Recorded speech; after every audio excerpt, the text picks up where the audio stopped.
Let's go Mets. Let's go Mets. Let's go Mets.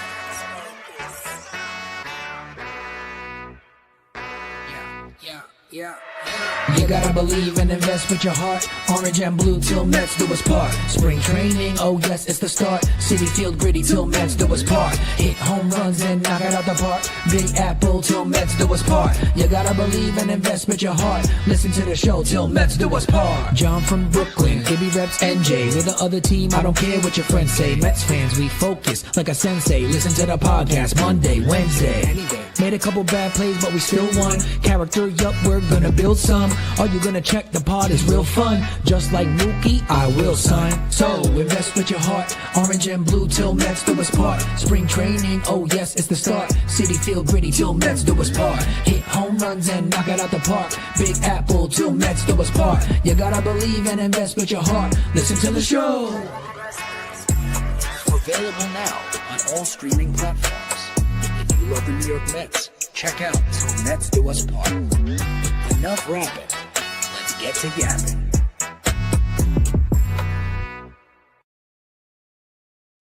Yo, what's going on, everybody? Welcome into another episode of Til Mets Do Us Part. We are live on YouTube, live on Twitter, like we are each and every single week at 5:30 p.m. Eastern or thereabouts. John Saponaro coming to you from Burbank, California, and that means my co-host on this opening day eve, one of the best days of the year, Matt Ibanez is holding things down, head to toe in New York Mets, rocking the road grays. I probably think in celebration of the fact that the Mets are opening on the road in Houston tomorrow. How you feeling, Ibby? I'm feeling fantastic, John. And yes, obviously I always like playing into storylines and things of that nature. So yes, I'm rocking the road grays because our boys are opening up on the road with no fear of weather either. We don't have to worry about a rain out or things like that. They're playing in Houston. All systems go. I am pumped up. I cannot wait for tomorrow. There is a lot to talk about with our team, previewing the season, getting bold later on when it comes to predictions. I got plenty. I know you do. And I know we got some people that sent us in some bold predictions that we're going to play. We're going to have a lot of fun with today's episode. Let's get into it. The red light's on. Let's go. We are ready to rock. And of course, Til Mets Do Us Part, free and available on all platforms. The audio version will drop probably later on tonight on Apple, Spotify, all of those places that you know and love. But you can only get the video version on Twitter or on YouTube. And you can only go back and watch whatever you missed on the YouTube channel, which is appropriately called Til Mets Do Us Part. Of course, if you're here in the live chat, it is the best way to become a full-fledged participant in the show. But the only way to make that happen is to subscribe to the channel to make sure that your comments come through. And speaking of making sure, Super Chat's now available. We got a lot to talk about, like Ibby said. So if there's something you need to get off your chest, the way to guarantee that we see it, we react to it, the chat sees it, chat reacts to it, is to put a little bit of money where your mouth is as far as the super chats are concerned. And yes, Ibby, for the first time ever, this is the fourth time we've done the Bold Predictions season preview show, but for the first time ever, we have opened up the forum. Shout out to Patty in NYC who said, hey, you know, why don't you invite some folks on? And I answered very openly, like, hey, the logistics of trying to schedule this out, making sure people arrive on time, adding people, because StreamYard, while it's great, does have its limitations. So, you know, you can't have everybody in here in a free-for-all. You can't have all that many people here at once. Things get too busy. Things get too messy. Then you have to worry about Wi-Fi connections and things like that of other folks. And there's so much stuff. It's like if you game online, you have a little bit of insight into what that looks like. You know, if somebody else's speed's slow, it slows down everything else. So what we did was, you know what?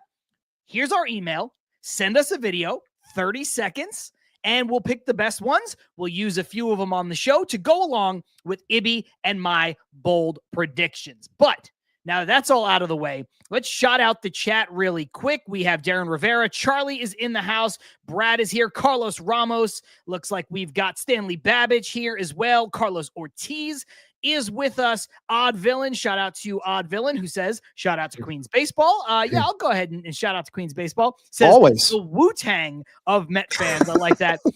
Douglas Barnes in the house saying, for the children. baseball is back, LGM. Yes, this is like I said, it's a celebratory day across the world, really, as far as baseball fans are concerned. We have Cindy in the house as well. I'm trying to not miss anybody. Of course, you know that number will continue to grow. Jeff Cohen is here. We have Shay as well in the house, and it looks like that. Oh, Clink is here as well. What up, Clink? And it looks like that is it for our commenters right off of the rip. You know that will continue to grow and grow and grow. And as I say that, we have a couple more folks. We've got Jung Ho Lee over on Twitter. He's back. Jung Ho Lee's been a while. Back. We have D in the house. We have Armand. We have Keith, the media goon. So yeah, this is going to continue to grow as we get into the conversation. Ibby, we'll save our bold predictions and the bold predictions of the people watching live in the chat and the people who sent in videos ahead of time for later in the show. Let's address some of the things that we now know, things that are on the scroll. The roster is all but complete. AJ Minter, Max Kranick, and Huascar Brazaban all make the team in the bullpen. I think the one that's a little bit of a surprise there is Brazaban, but really that has to do with the other big-ish news, which is Paul Blackburn going to start the season on the IL. This guy's got a knee, he's got a back, he's got an arm, he's got a neck, he needs a haircut, he's got a hangnail. It's like whatever can go wrong for Paul Blackburn is going wrong for Paul Blackburn, but that means that the bullpen is set. Yeah, and I think obviously I don't think there's many shocks when it comes to the people that made it. We talked about this last week. We put out our predictions when it came to the final 26, and I'm pretty sure we were spot on, minus the Blackburn injury, which we can't predict injuries. Can't predict injuries, but I think we're pretty much spot on with everything else. Danny Young making the team as well. The holding off of Danilo Nunez. A lot of the stuff that they chose to do is the things that we said was going to happen. So not a lot of craziness. Obviously, the idea of Luis Angel Acuña had been coming into question for some people over the last day or so. The idea of still the Mets wanting a veteran infielder, with them possibly going the route of putting him down in AAA, playing every day, waiting for people to end their cuts when it came to this final cut down for rosters, if anyone would be of the Mets liking, so they could pick up and then put Acuña down into the minors. That was something that was being talked about as much as a few hours ago, but it seems as though Acuña is on this team. So all in all, I'm pumped up. Obviously, I don't like the fact that Blackburn's already starting off with an injury because we're so worried about pitching depth. But at the same time, better safe than sorry. Keeps Brazaban here. Hopefully he can continue his successes from the spring and bring it over into the regular season, since he did not have the greatest of regular seasons with us once he came here. Hopefully he can pick things up. But all in all, I like what I see and I'm ready to go. Yeah, look, and when you look at it from that perspective, Brazaban, for everything you said about last year, he was a great addition at the deadline in terms of conceptually. It made a ton of sense, but he did not pitch well. And he's got so many options, despite the fact that he's a bit older. So, it was a kind of no risk acquisition at the deadline, didn't pay off for last season. But then you see this year, guy's got a good arm, guy throws a good fastball, the guy had a good spring. I think he deserved to make the team more than Blackburn, but I think Blackburn kind of fit the team in a way with regards of what they were looking for. So, you never want to root for injuries, regardless of how important or insignificant a player is. You never want to, cheer somebody not being able to be out there, of course. But I think Paul Blackburn's loss is Huascar Brazaban's gain, and I think that he absolutely deserved to be there on this team to start the year, the way his spring training went. So I'm all good with that. Let's jump into the comments. We have super chat from Keith Blacknick, the media goon himself, saying it's a very chatty show. One you want to show your Mets fans. Super chat. TMDUP is super chatty. I love that. Thank you for the $5 on the super chat, Keith. Always appreciate you as far as that is concerned. And then we've got Shay saying Blackburn to the 10-day IL with a haircut. LOL. We've got Keith also doubling up saying Blackburn has a writer's cramp from signing autographs at Amazing Day. Odd Villain, Paul Blackbeard got a peg leg, that fucking pirate. Also want to shout out Aaron Manning, who says, hey guys, don't forget about me. LOL, just busting your guys' balls. We would never forget about you. And shout out to Tom, Aaron. joining us all the way over on the UK with what Appreciate you, Tom. I believe Tom described last week as a UK friendly show. So Yes. we appreciate that Yes. as far as the time zone and everything is concerned. Ibby, yes. While not official, I want to jump into the next bit that you already alluded to. None of the big guys to this point have said anything about Luis Angel Acuña definitely making the team, but the reports are starting to circulate that it seems like the Mets are not going to find somebody else to take that roster spot. And so the Mets are going to go with Acuña. I don't think it's wrong for them to kind of investigate and look. I think especially with, I'm just trying to get into the head of David Stearns and the people in charge here.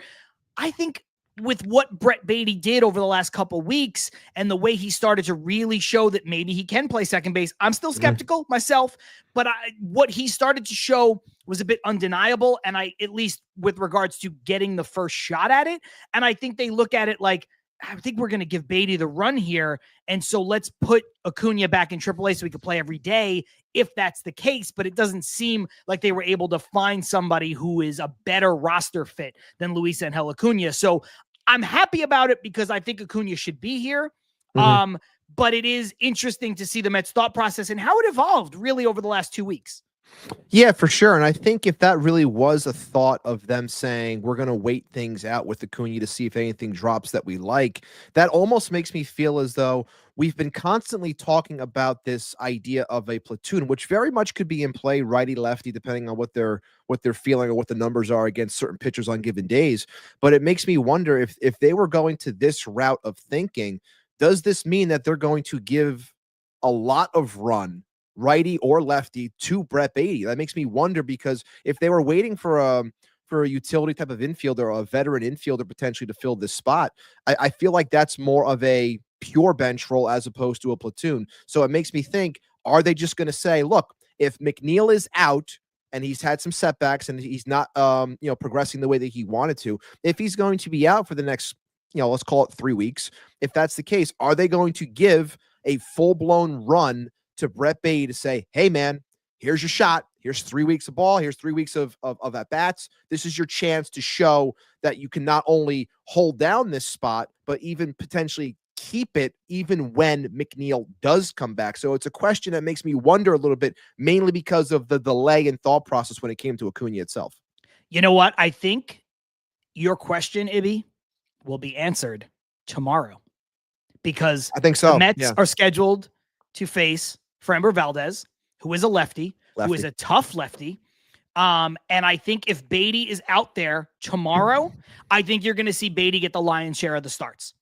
If Acuña is out there tomorrow, I think it shows you it's going to be maybe not a true platoon. I think Baty might get some run against lefties here or there, but they're going to say, hey, you know what? Against a lefty with great stuff, an ace-level lefty, we're going to go with the right-handed hitter. I could be wrong. They could run Baty out there tomorrow because he, quote-unquote, won the job and it's ceremony, and then pivot from that. But I don't think that David Stearns operates on ceremony. I think he operates, and I think Carlos Mendoza, and I think the way this Mets team is run, again, Brett Baty earned it. I don't like Baty, but credit to him for doing it. So not to take anything away from him, but I don't think that they're going to sit there and treat Brett Baty like he's Pete Alonso or Brandon Nimmo, who's been, a long-time opening day starter on this team. I think they're going to treat him as what he is, which is a guy who had the door open for him because Jeff McNeil got hurt. And he took that opportunity and he ran with it. But so I think one way or another, the lineup that they roll out tomorrow is going to give you a lot of insight as to whether or not Acuña is going to get a little bit more run, maybe 60-40 split, or if this is going to be purely, hey, you know what, Jeff, take another week.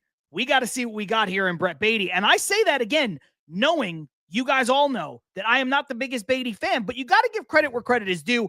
And I'm certainly never, for all the smack I talk about some of these players, Ibby, you know this better than anybody else. I'm not rooting against them. I'm not going to root against Brett Beatty. You know, I will needle people on Twitter about Jeff McNeil and Starling Marte. Starling Marte is going to be here. I want him to be good. It's not like I'm he's here. You want him to produce, absolutely, of course, absolutely. And that means that the ship has likely sailed with regards to Canario. And I did put out a tweet earlier today where, hey, maybe this Acuña stuff was a little bit of just kind of waiting and seeing on Canario. I didn't think that was likely, because that really does leave you in a lurch. You're carrying 7 outfielders, not enough infielders, no true backup shortstop. I didn't think it was likely, but I did think it was possible. And the reason is, I adjusted last week. If Nimmo can't play left field every day to start the season, and Starling Marte gets hurt 3 games into the year, and you put Canario on waivers and you lose him, well, now you can't pivot back to him. Whereas you could kick this down the road a little bit and just use one of Acuña's options. I didn't think it was insane, although I didn't think it was likely, and it seems like the Mets are not going to go that route. Right, and I think it really comes down to the lack of protection on the infield. They got to have someone that can at least move around, and Acuña provides that. Or if they were to go the route, like we were talking about before, if they chose to go the route of finding another veteran that might have gotten cut to fill that role instead of all sending Acuña down, it just didn't make sense to carry that many outfielders. Because look, I saw that Carson had been talking about it on Twitter before. It's just, you have someone like a Marte, you have to just basically, something happened, a handful of years ago. You gotta live with it. Happens, and he's here. And it's unfortunate that you could lose someone. And I don't want to talk like Canario is going to be like this superstar. It's more so the whole thing when it comes to depth. We talked about when the trade happened, when they brought him in. It's like, it makes sense as something that they could do, because at the time you didn't know about Marte's health. You weren't sure if he's going to start the year on the IL, and you don't have much depth within this overall system in terms of at least guys being ready that can help you in a pinch if something does go wrong, whether it was with Marte, whether it's with Nimmo, whether it's with anybody else. So, and I think also it helps the fact that, you can have a Siri in center field while also putting a Tyrone Taylor in left if need be, God forbid. So there was always ways that they can move things around. So no matter what, it was always going to be someone on the infield. It's unfortunate because I do think that someone like Canario could help, but I think once exposed to waivers, I do feel like we are going to lose him. Yeah, look, and I just want to be clear, because some people misconstrued this, whether it was Hector, shout out to him, Hector in Washington Heights, and some of the other folks, when I was talking about this Canario situation, I really missed an opportunity there to say Canario scenario, and I'm really annoyed that I missed that. It came to me seconds after I said it. Listen, Ibby, I always say that these spring training stats don't matter, and you can't overreact to them. I can't sit here and say, hey, Brett Beatty, you have to do it in the major leagues when it counts, and then turn around and be like, well, Canario, your stats matter in spring training. No, right. I am not saying that. All I'm saying is, as a safeguard, as the initial reason why David Stearns and the Mets went out and traded for Canario, although they gave up basically nothing to get him from the Cubs, right, was to protect themselves against Marte and against, especially, I think, Nimmo, because they looked at it and they were like, oh, man, like, we're a little worried about Nimmo. He's not 100% on that foot, and he can probably hit, but how much can he play in the outfield? And if he does play in the outfield, how much of that, good, above average, touching on elite, sometimes level defense can Nimmo give you, or could you expect him to give you? That really became the question mark. And again, you really want to safeguard yourself, because who's the next guy? They're covered because they have 6 outfielders on the roster. You mentioned Tyrone Taylor. They could put Jesse Winker out there for a matchup. They could put Starling Marte out there for a matchup. But again, now you're worried about Marte staying healthy. I don't think you want to run him in the outfield as often as you would need to if you have to cover for Nimmo a little bit. There is no outfielder who is ready to come up. Drew Gilbert is probably the closest, but because of his injury last year, you have to allow him time to adjust. The only other person on this roster that covers you is not on the roster right now, and that is Jeff McNeil. So That's why I looked at it and I said, there's a little bit of leeway and wiggle room with regards to Canario, but I understand why the Mets are not going to go that route. And who knows? Maybe we're both wrong and he passes through waivers. I don't think that he will. I think there's going to be a team like the Rays or the White Sox or the Marlins. I was talking with Armand, and he had mentioned Canario and the fact that he might get exposed to waivers. And I said, I'm telling you, I got 3 teams. I was like, Pittsburgh can use an outfielder, makes sense. Houston can use an outfielder that makes sense. And White Sox is just looking for overall talent because they got like Mike Tauchman in their lineup batting 4th. So it's like they need talent that because their younger guys are just not there, and they have a lot of guys that are injury prone too. I just feel like he's not going to make it through. I hope I'm wrong. I want to keep the guy because again, this team needs depth in terms of outfielders, and hopefully it happens. But again, I'm not the most confident in saying that. This is a little bit off topic, but I did want to bring it up because obviously friend of the show in more ways than one, and the QBC so connected to what we do here at Til Mets Do Us Part. Keith saying, by the way, thanks to everyone who came out to see Doc Gooden at Catch on Sunday. It was a fun time. Those mini little satellite QBCs are a lot of fun. Like I said before, I've participated in one with Keith Hernandez. You were there with Howie Rose. Shout out to Aunt Rivera, Subway to Shea. And crushed it. Yeah, it was great. Yeah, I'm told did a great job with Doc Gooden. So, listen, all that stuff, whether it's QBC, it's Keith, it's Dan, it's me, it's you, it's Aunt Rivera, Subway to Shea. It's like we're all part of this big circle, and we're all part of this community that tries to do the best that we can with regards to giving you guys the Mets stuff that you want to hear. So shout out to Keith as far as that's concerned. This is a good question from Jeff Cohen. Your guys' thoughts on Lindor's comments on Acuña. So he basically said he thinks Acuña gets a little bored in spring training. I don't make too much of it because a lot of people have kind of alluded to the fact that maybe Acuña got bored in AAA. Now, it's what's underneath, right? So did Lindor say that to say, hey, you know what, guys, this kid's got a lot of talent. Don't worry about it. Or did he say it to Acuña publicly to be like, don't get bored, play ball wherever you're supposed to play ball? I'm more inclined to go with the latter there because I think he was on foul territory. Lindor was talking with Eric Kratz, and they were talking about how they handle things within the clubhouse and how he's viewed as a captain and all this stuff. And he says, look, man, I talk a lot of shit. And it's like hearing him say something like that, because he doesn't present like that, but he goes, look, I was brought up into this, into the major leagues, Terry Francona, and how to act and how to do things and how to carry yourself and what to say and what not to say and what buttons to push and what buttons not to push. And I feel like in this situation, it leans more towards the latter of what you said. I'm saying these things in public for a reason.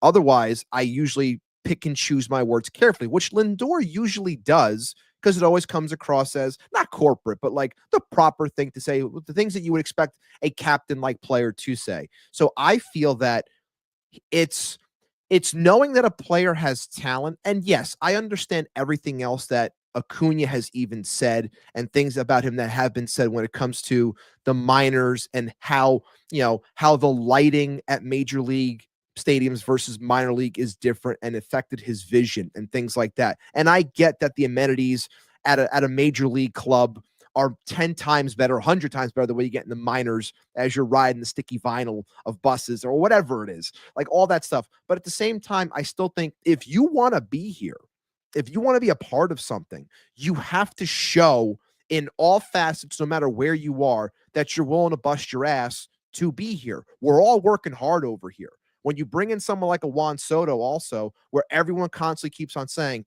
this guy works hard. No matter what day it is, he's always working hard. And I feel like that's something that's becoming a part of what these Mets are about, and that's busting your ass and doing everything you can to win ball games. And if you're not going to do that, regardless of level, it's going to knock you down a little bit, and you're not going to get the things that you think you're entitled to because of, I flash when I flash. Like when the lights are on, I'm ready to go.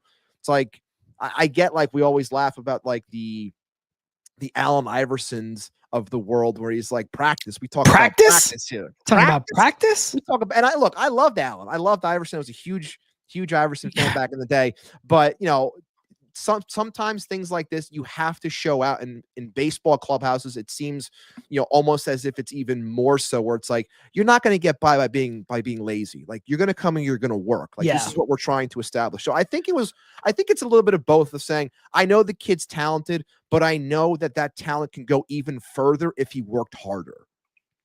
Yeah, I tend to agree. And I think that's why Lindor is the, named, unnamed de facto captain of this team, because it is about, it's not something that stirs up controversy, but it is a way to get a message out there.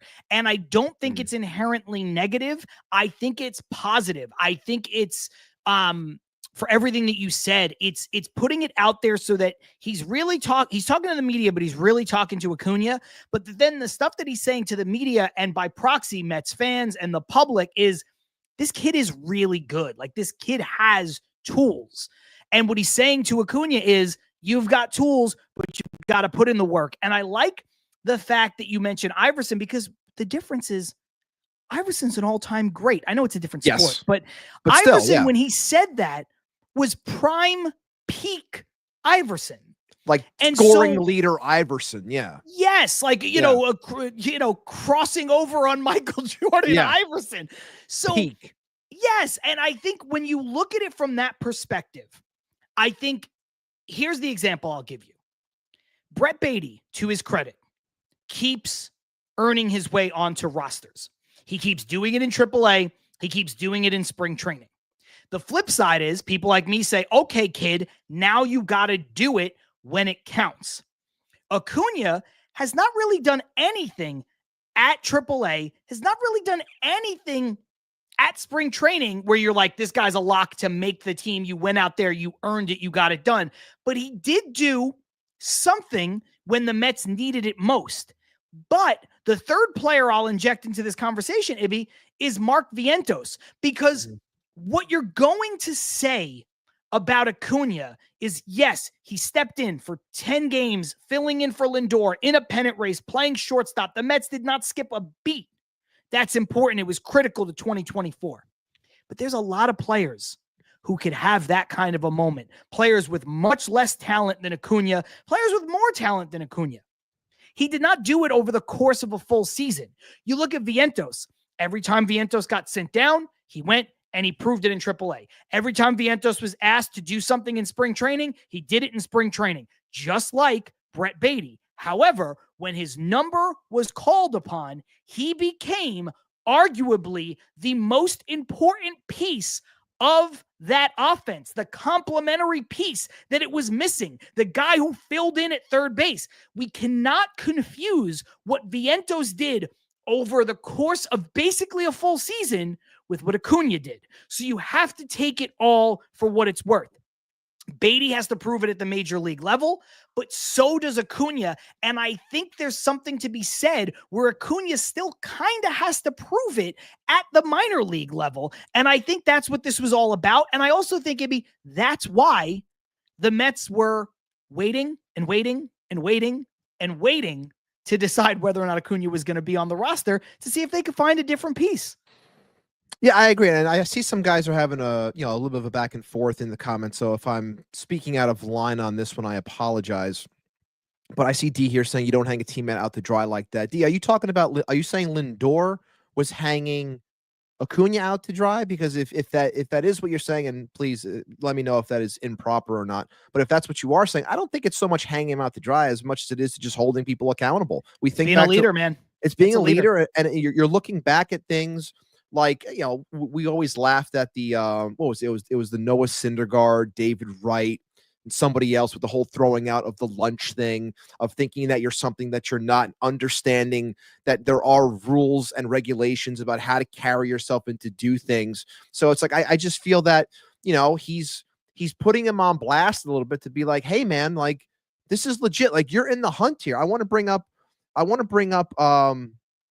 where is it? I think it was Douglas Barnes's comment. D saying you guys misunderstood me. So okay, I apologize. Yep. I apologize. But just bring up Douglas's too here, saying how Beatty worked really hard playing different positions and hitting well. Acuña being bored during a battle at second base is a little bit concerning. And it's like, I don't know if he's so much as bored like throughout this tryout, if you will, for the spot, as opposed to it is, being bored in general from last year and how he's perceived, if you will, while being in the minors. I don't know if that's just an overall excuse for bad play. I'm not really sure, but like John just said, I think that the fact that this team was waiting to the last second, I think that does speak volumes about how they potentially feel. But also, like John said at the start, we'll see how things go in terms of this potential platoon when guys, lefty or righty, are on the bump.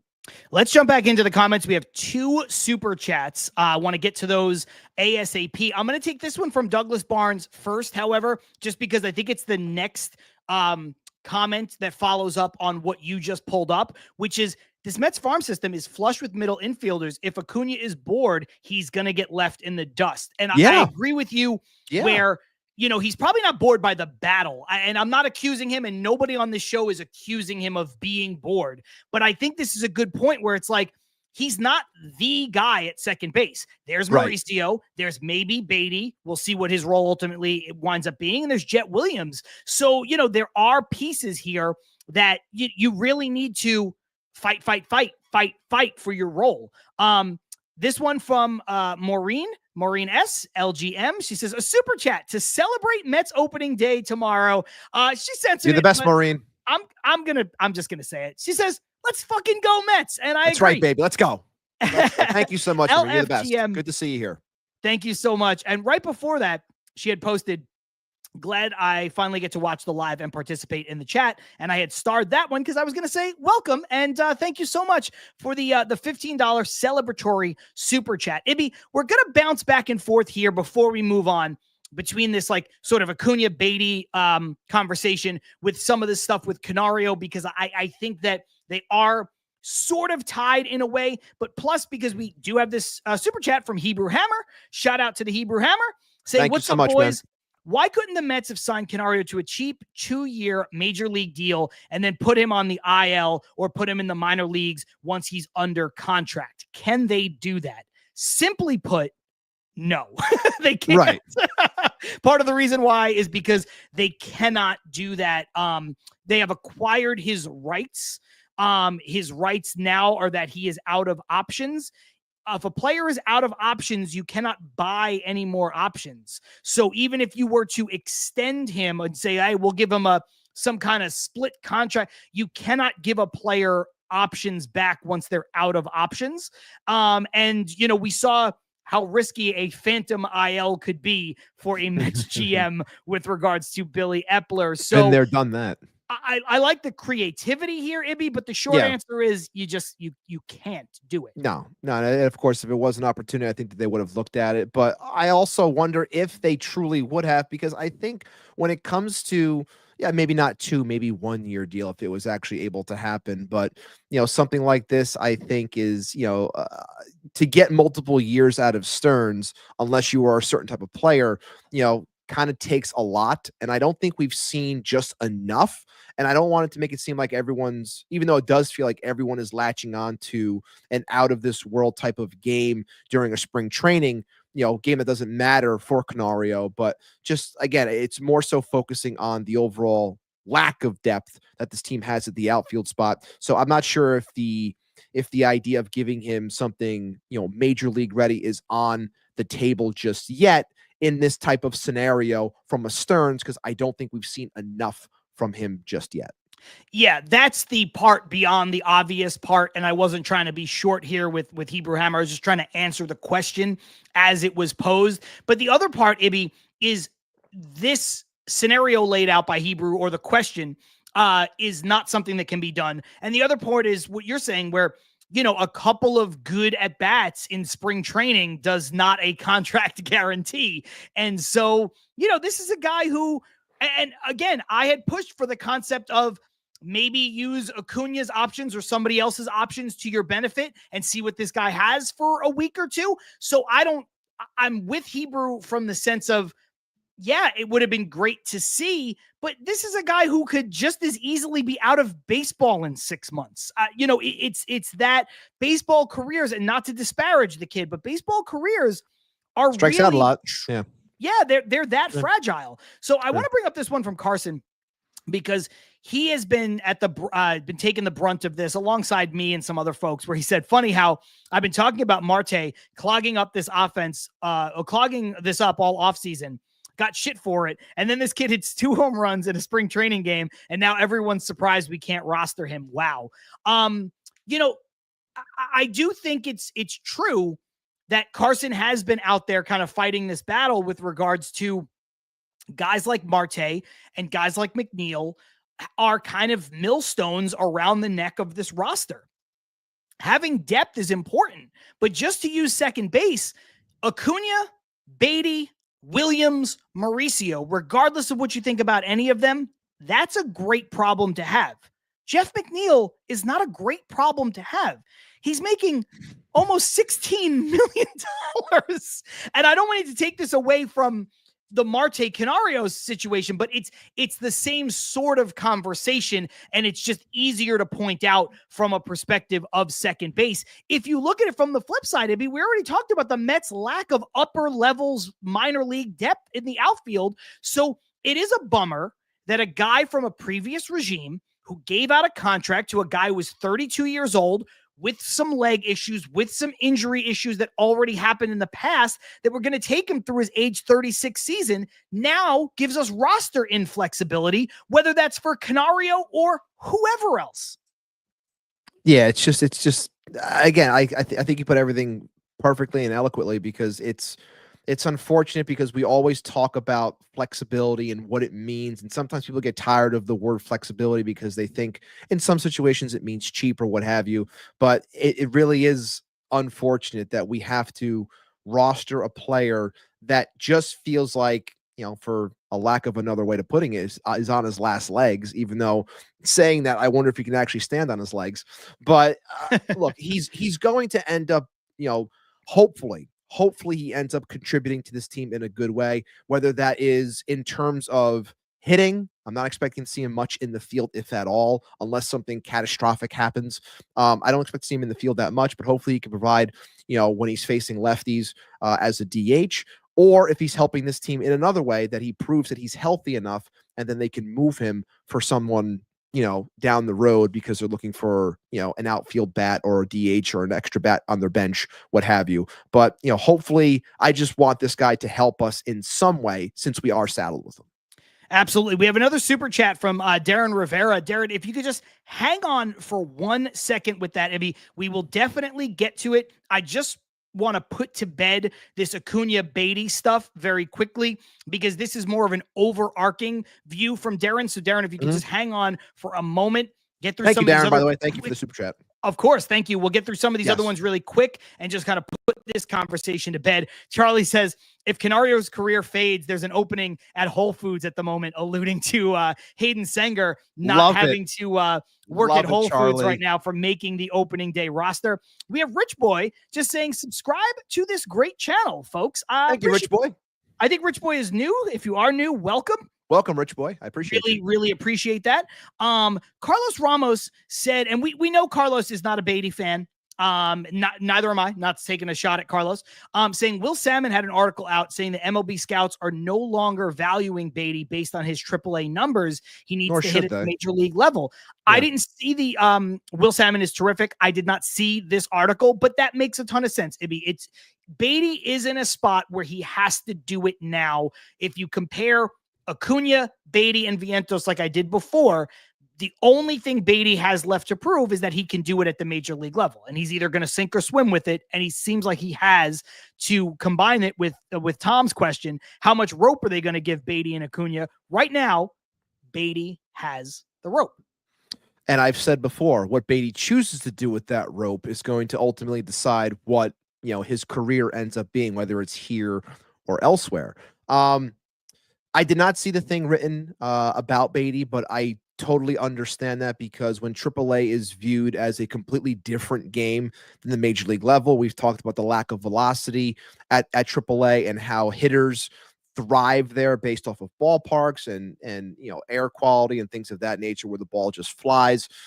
obviously you're going to have inflated numbers. And we've seen how players across the board, even top flight prospects who dominate AAA, who hit upwards of 18, 20, 25 home runs, and then they get called up and they can't hit anything and they struggle mightily because it's a completely different game. So at this point, I don't blame scouts if they're looking at it and saying, look, we know this guy can hit in AAA. Like, can you do this every day at the major league level? And this is probably why, and I know that Carlos has been saying it in the comments as well, why they want to see what Beatty can finally do. It's like, hey, man, this is your last shot. We've talked about this being his last shot, at least here. Go out and prove it. He's done everything he has to do in the spring to get this rope, to get this opportunity. Can he go out and do this against actual velocity, actual pitchers, when guys are going out there who truly care and they know now it's go time. Now you're getting my best stuff. I'm not working on things out here. I'm here to get you out. Okay. So that's going to be the ultimate. And while I also do see, and I'll bring this up now because I know Carlos has been saying how if Beatty hits, it's going to be, an easy gateway for a trade. I don't know if I agree with that wholeheartedly, mainly because when I look at it in totality, the entire thing, if the Mets get legitimate production from Beatty finally, which is a huge if, but if they do, knowing that of all the options they have, if he's the one that's truly producing at a higher clip that you would normally get from second base, I think it's hard to get rid of that and then just assume the person you plug in is then going to provide that for you. Because remember, if you do this, if you get production from second base from a Beatty, it allows you to not only have cheap control with good production at the position, it allows you to then use that money to get better in other places. I understand you have to trade value and good players in certain trades if you want a certain specific type of player. He mentioned Sandy, which is obviously a conversation for another day, but I understand where you're coming from, but I don't know if the Mets would move him right away, especially if he finally proves that he can hit. It's the baseball equivalent of a bird in the hand is worth two in the bush. Also, you might sit there and go, man, Jet Williams, if he could be our second baseman, or just pick whomever, Ronnie, Acuña, whatever, they're a better profiled second baseman. Yeah, but will they hit? If Beatty starts hitting and Beatty's 25 years old, odds are you're going to stick with that guy because to Carlos's first point about value and trade value and what needs to be proven from Brett Beatty, well, if he starts to do that at the major league level, I think teams get more inclined to keep that player. And then they go to the next guy down the line and they say, oh, man, look at Acuña lighting it up in AAA. His value never been higher. Maybe we trade him or Jet Williams or Ronnie Mauricio. You start to move pieces around because the depth chart just changes.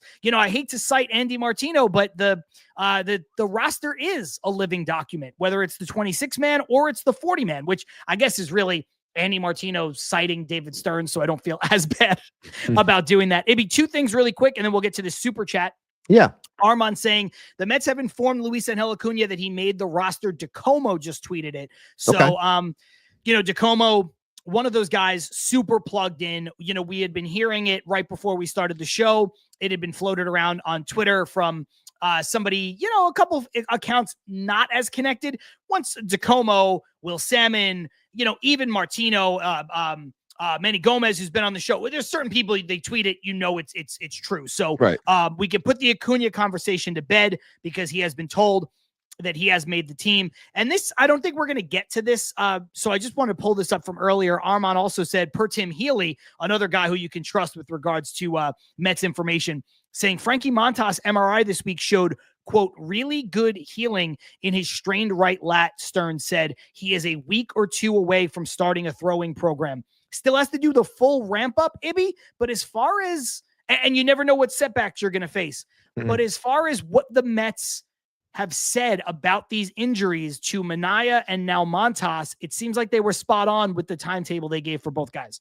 Absolutely. And I know that I was catching some flack on the Twitter side from last week's, I'm not sorry, on Twitter, on the TikTok side from some of the cut-ups that I posted, mentioning how Montas coming back can help. I know people didn't like to hear that, but again, having someone like that goes a long way. Whether you like him or not, the whole idea of a Montas is innings, pitches 170 innings a year. The moment he comes back and proves to be healthy, it goes very far in protecting Kodai Senga. It goes for a 6-man. It goes very far in protecting the bullpen, which is something that we're all excited about this year. We think it could be something that's a strong point for this team. You have to have those innings. You can't have guys going out there throwing 2-3 innings, then burning this bullpen. I think there's a lot of talent in this pen this year. There you go. Okay. What? You froze for like a split second. You're good. You're good. Oh my God, you gave me a heart attack. Well, you gave me a heart attack, man. I apologize, but I completely lost where I was going. But the bullpen. When it comes to the bullpen, so having a Montas definitely helps. So anything that's a positive within his progressions, I think is a huge boon for this team and a good thing. And obviously, it was great to hear that Manai is doing well with his progressions as well. Hopefully, they're back a lot sooner than we were thinking. Yeah, this comment I had starred from Brad because he brought up a good question saying, would Brandon Drury make sense who got released? Evidently, the answer to that is no. It was something that was worth kind of having a conversation about before we knew that Acuña was definitely making the team because it's the kind of guy who fills a bench role, fills the right-handed bat role, fills the infielder role, was successful. Ibby, since Brandon Drury left, he was a part of that bench mob from a few years ago, had a really good year and then has been awful. So it was the kind of guy you could take a flyer on for no money, after he gets released. But I think this becomes a moot now because Acuña makes the team and the Mets could have gotten Drury if they wanted to. He's out there and they decided not to. So I'm not sure that I would have done it. I think this is more if you're like, if Acuña hadn't been up here yet, let's say Luis Angel Acuña didn't exist. And with the injury to McNeil, you're forced to use Beatty. And now all of a sudden you're like, man, we have a roster spot. We really don't want to spend, even a few $1 million on Iglesias. We want flexibility, but we don't want to be forced to call up Jet Williams. This guy did not have AAA last year, like at all. We want him to get more seasoning, but it seems like he's the guy we're going to have to call up. It's him or Acuña. And again, Acuña lost, not Acuña, Mauricio. Mauricio lost all of last season with an injury. Then maybe you investigate a Brandon Drury type where you're like, give us a few weeks on the roster. Let these guys at least go do their thing in AAA. But I think that ship sails when you have Acuña, who is healthy, who is here, who did, albeit have a cup of coffee only, who did show some success at the major league level. He wasn't fully overmatched. Yeah, I think a lot of us look back fondly on things like the bench mob and stuff of that nature. But I always say it's okay to aspire for more. And every point that John just made, we have guys that could potentially fill in that we would rather go with as opposed to going with a Drury. So, and I know that Armand's in the chat mentioning how he does have a thumb injury and he requested his release. Didn't know that. I missed that. Yeah. So, look, it's something that might have been a potential because you look back and you go, oh, he has a connection to the team, but it's also looking back and saying completely different regime, different time. And to John's point, he hasn't been all that successful. I think he had who did was it the Angels that he got the money from? Was it the Reds? The Reds that paid him? Like he got decent last money year. He had like an insanely bad. I think he hit like 118. So it was like he had like some kind of like awful like. I forgot if it was a traditional stat. Yeah, he had some kind of brutal stat last year where it was just like, oh my goodness, it was the Angels. Yeah. Shocker. He got paid back. So the Angels. Oh my God, dude. Ibby, I think this comment, by the way, thank you again, Darren Rivera, for the super chat.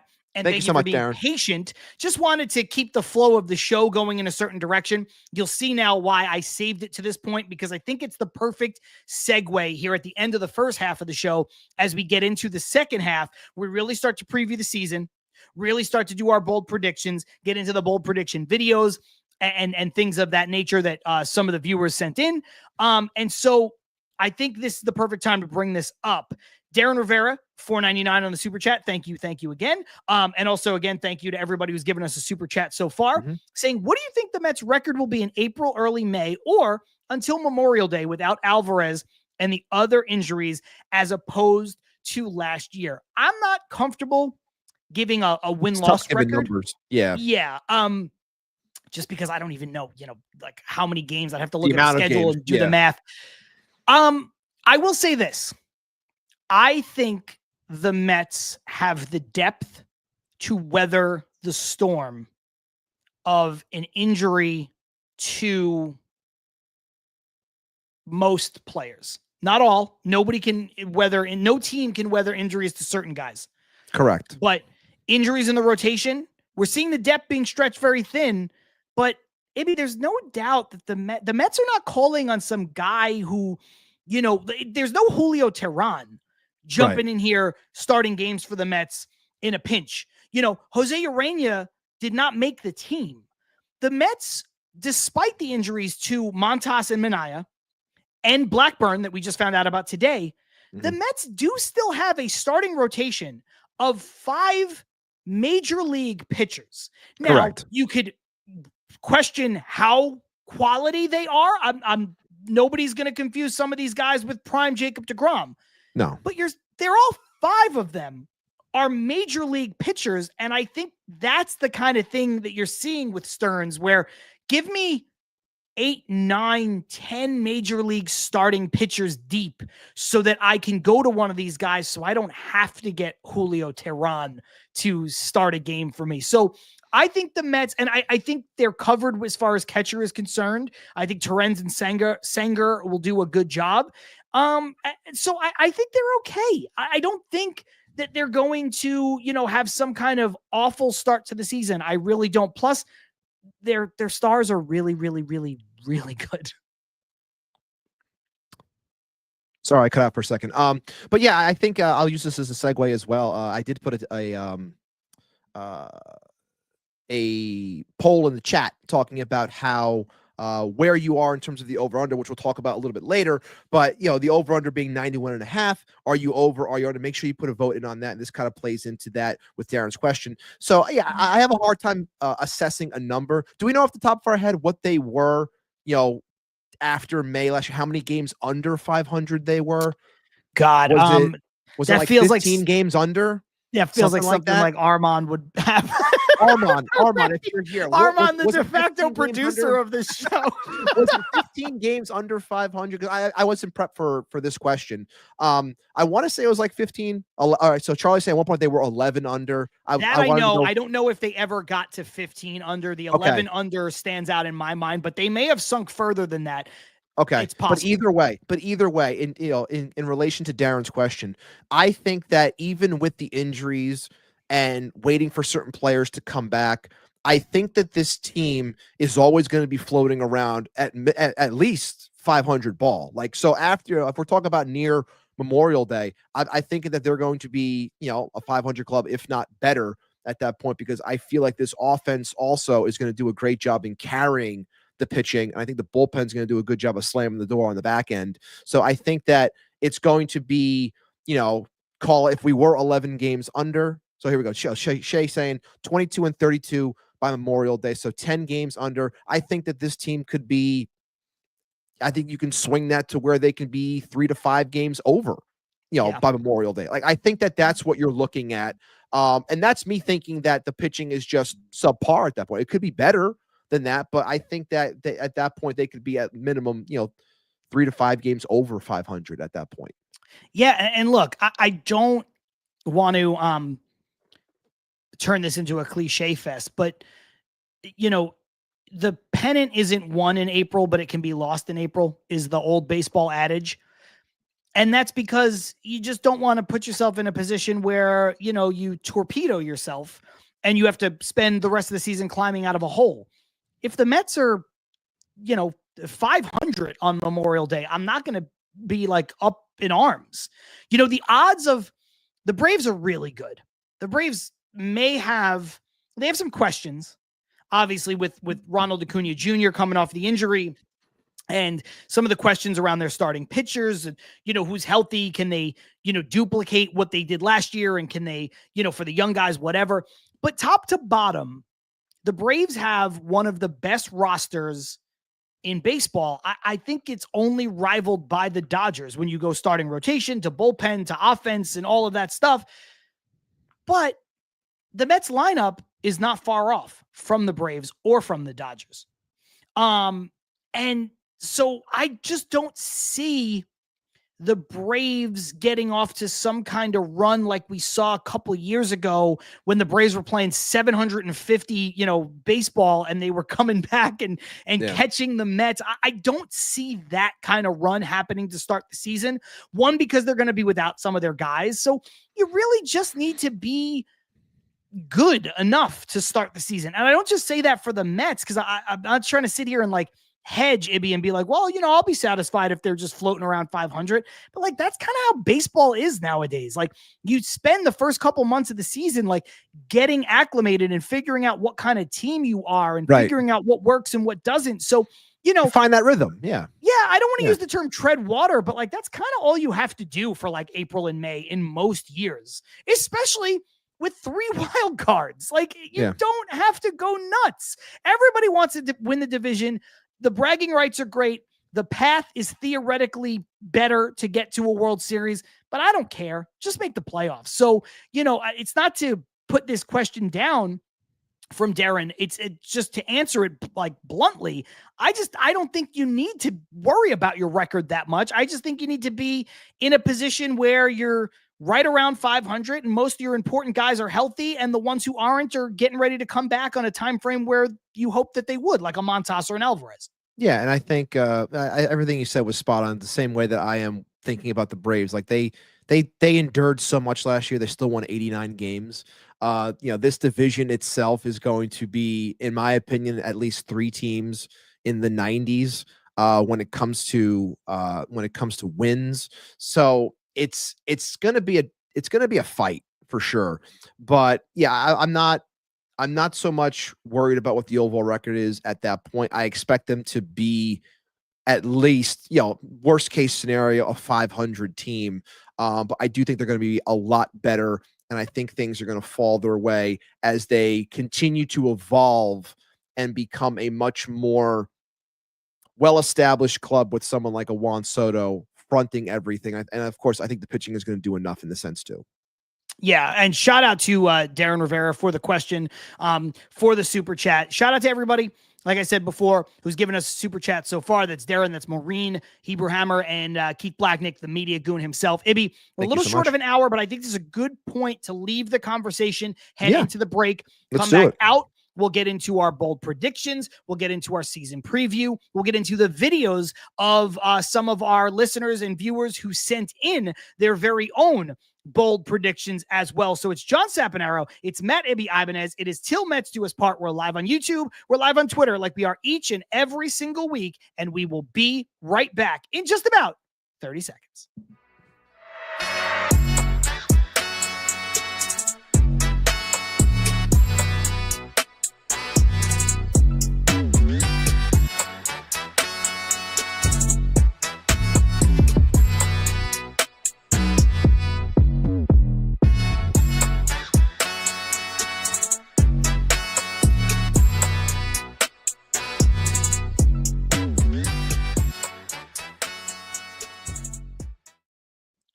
Yo, just like that, we are back with Til Mets Do Us Part, live on YouTube, live on Twitter, like we are each and every single week. John Saponaro, Matt Ibanez, and of course, if you missed any of the show, fear not, because you can go back and watch whatever you missed as soon as the live broadcast is over on this very same YouTube channel, which is appropriately called Til Mets Do Us Part. If you subscribe, you can take part in the live conversation when we are live.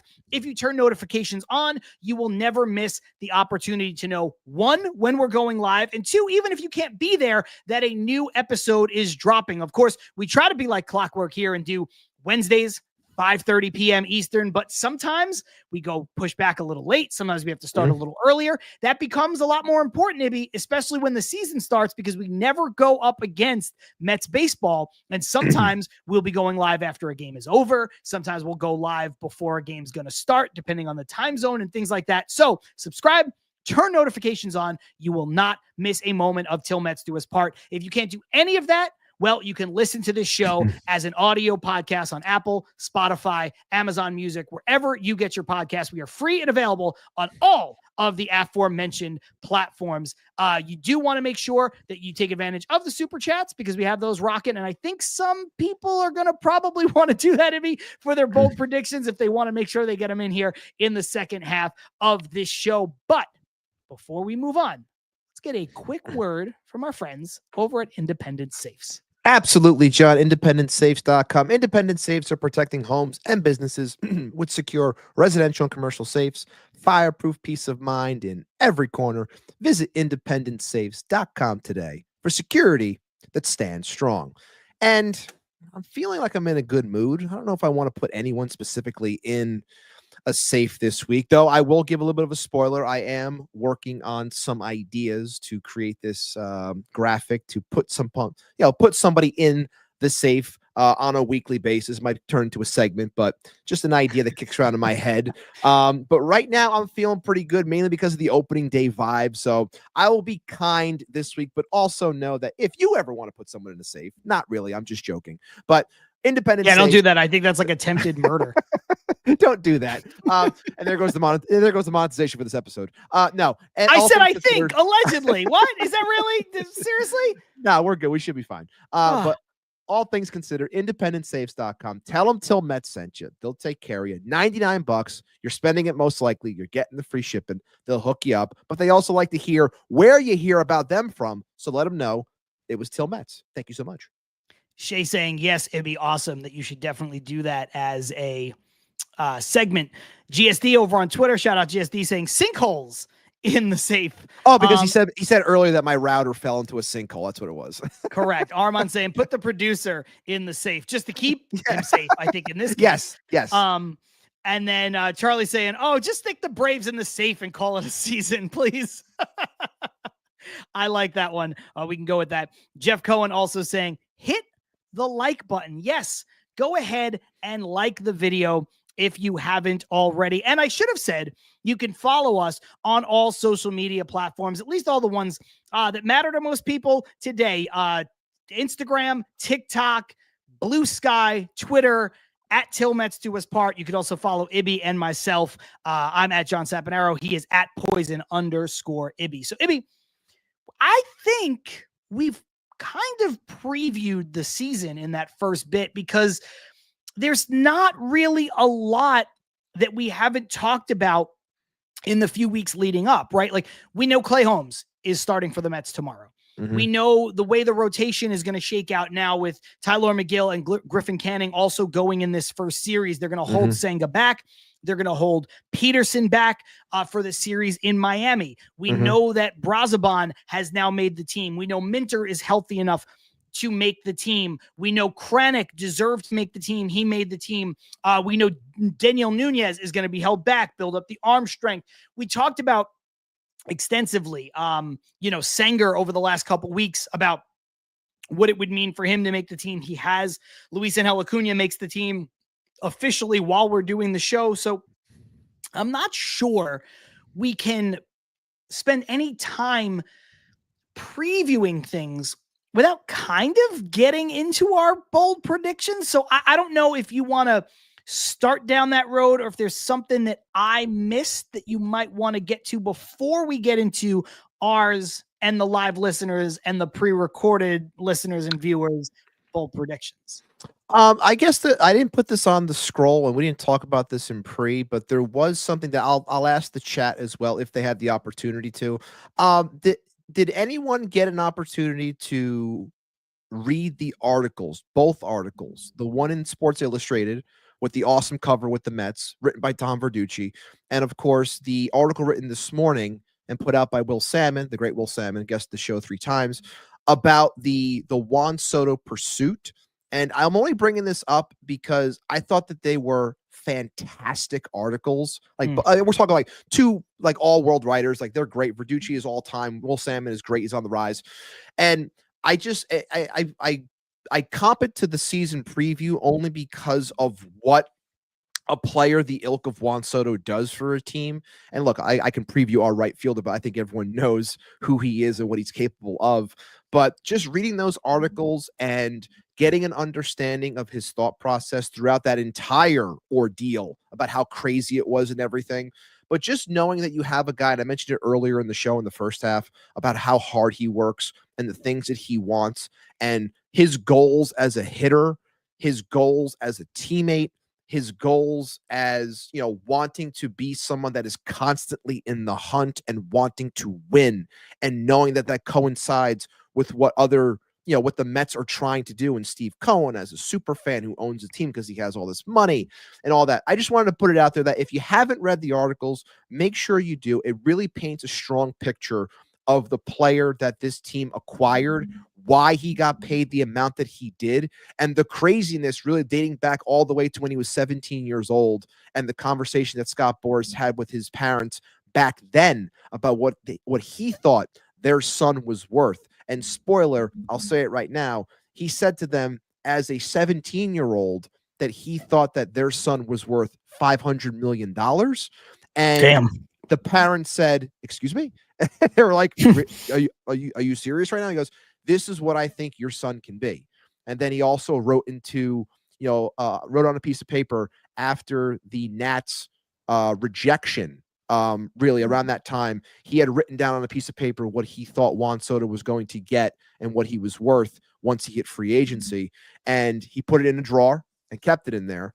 And they asked, did the Mets hit that number? And he said it was close. So we don't know if it was close in terms of, how close it might have been. My guess is the number was a clean, and we know there's escalators, but my guess is there was a clean 800 million is my guess, as opposed to the escalator 805. But either way, and I get nothing from Sports Illustrated, nothing from The Athletic. I'm just saying, as a Mets fan, they were incredible articles to read. If you don't know where they are, I will send them to you. Send me a DM. If you don't have it on The Athletic or you don't have it, I will copy it and I will send it to you so you can read it, because I think all Mets fans should take in this information about the great player that we've acquired and we will have for the next 15 years. I appreciate you bringing that up because I did not read it, actually. So I appreciate you bringing that to the table. I will make sure to double back and read those.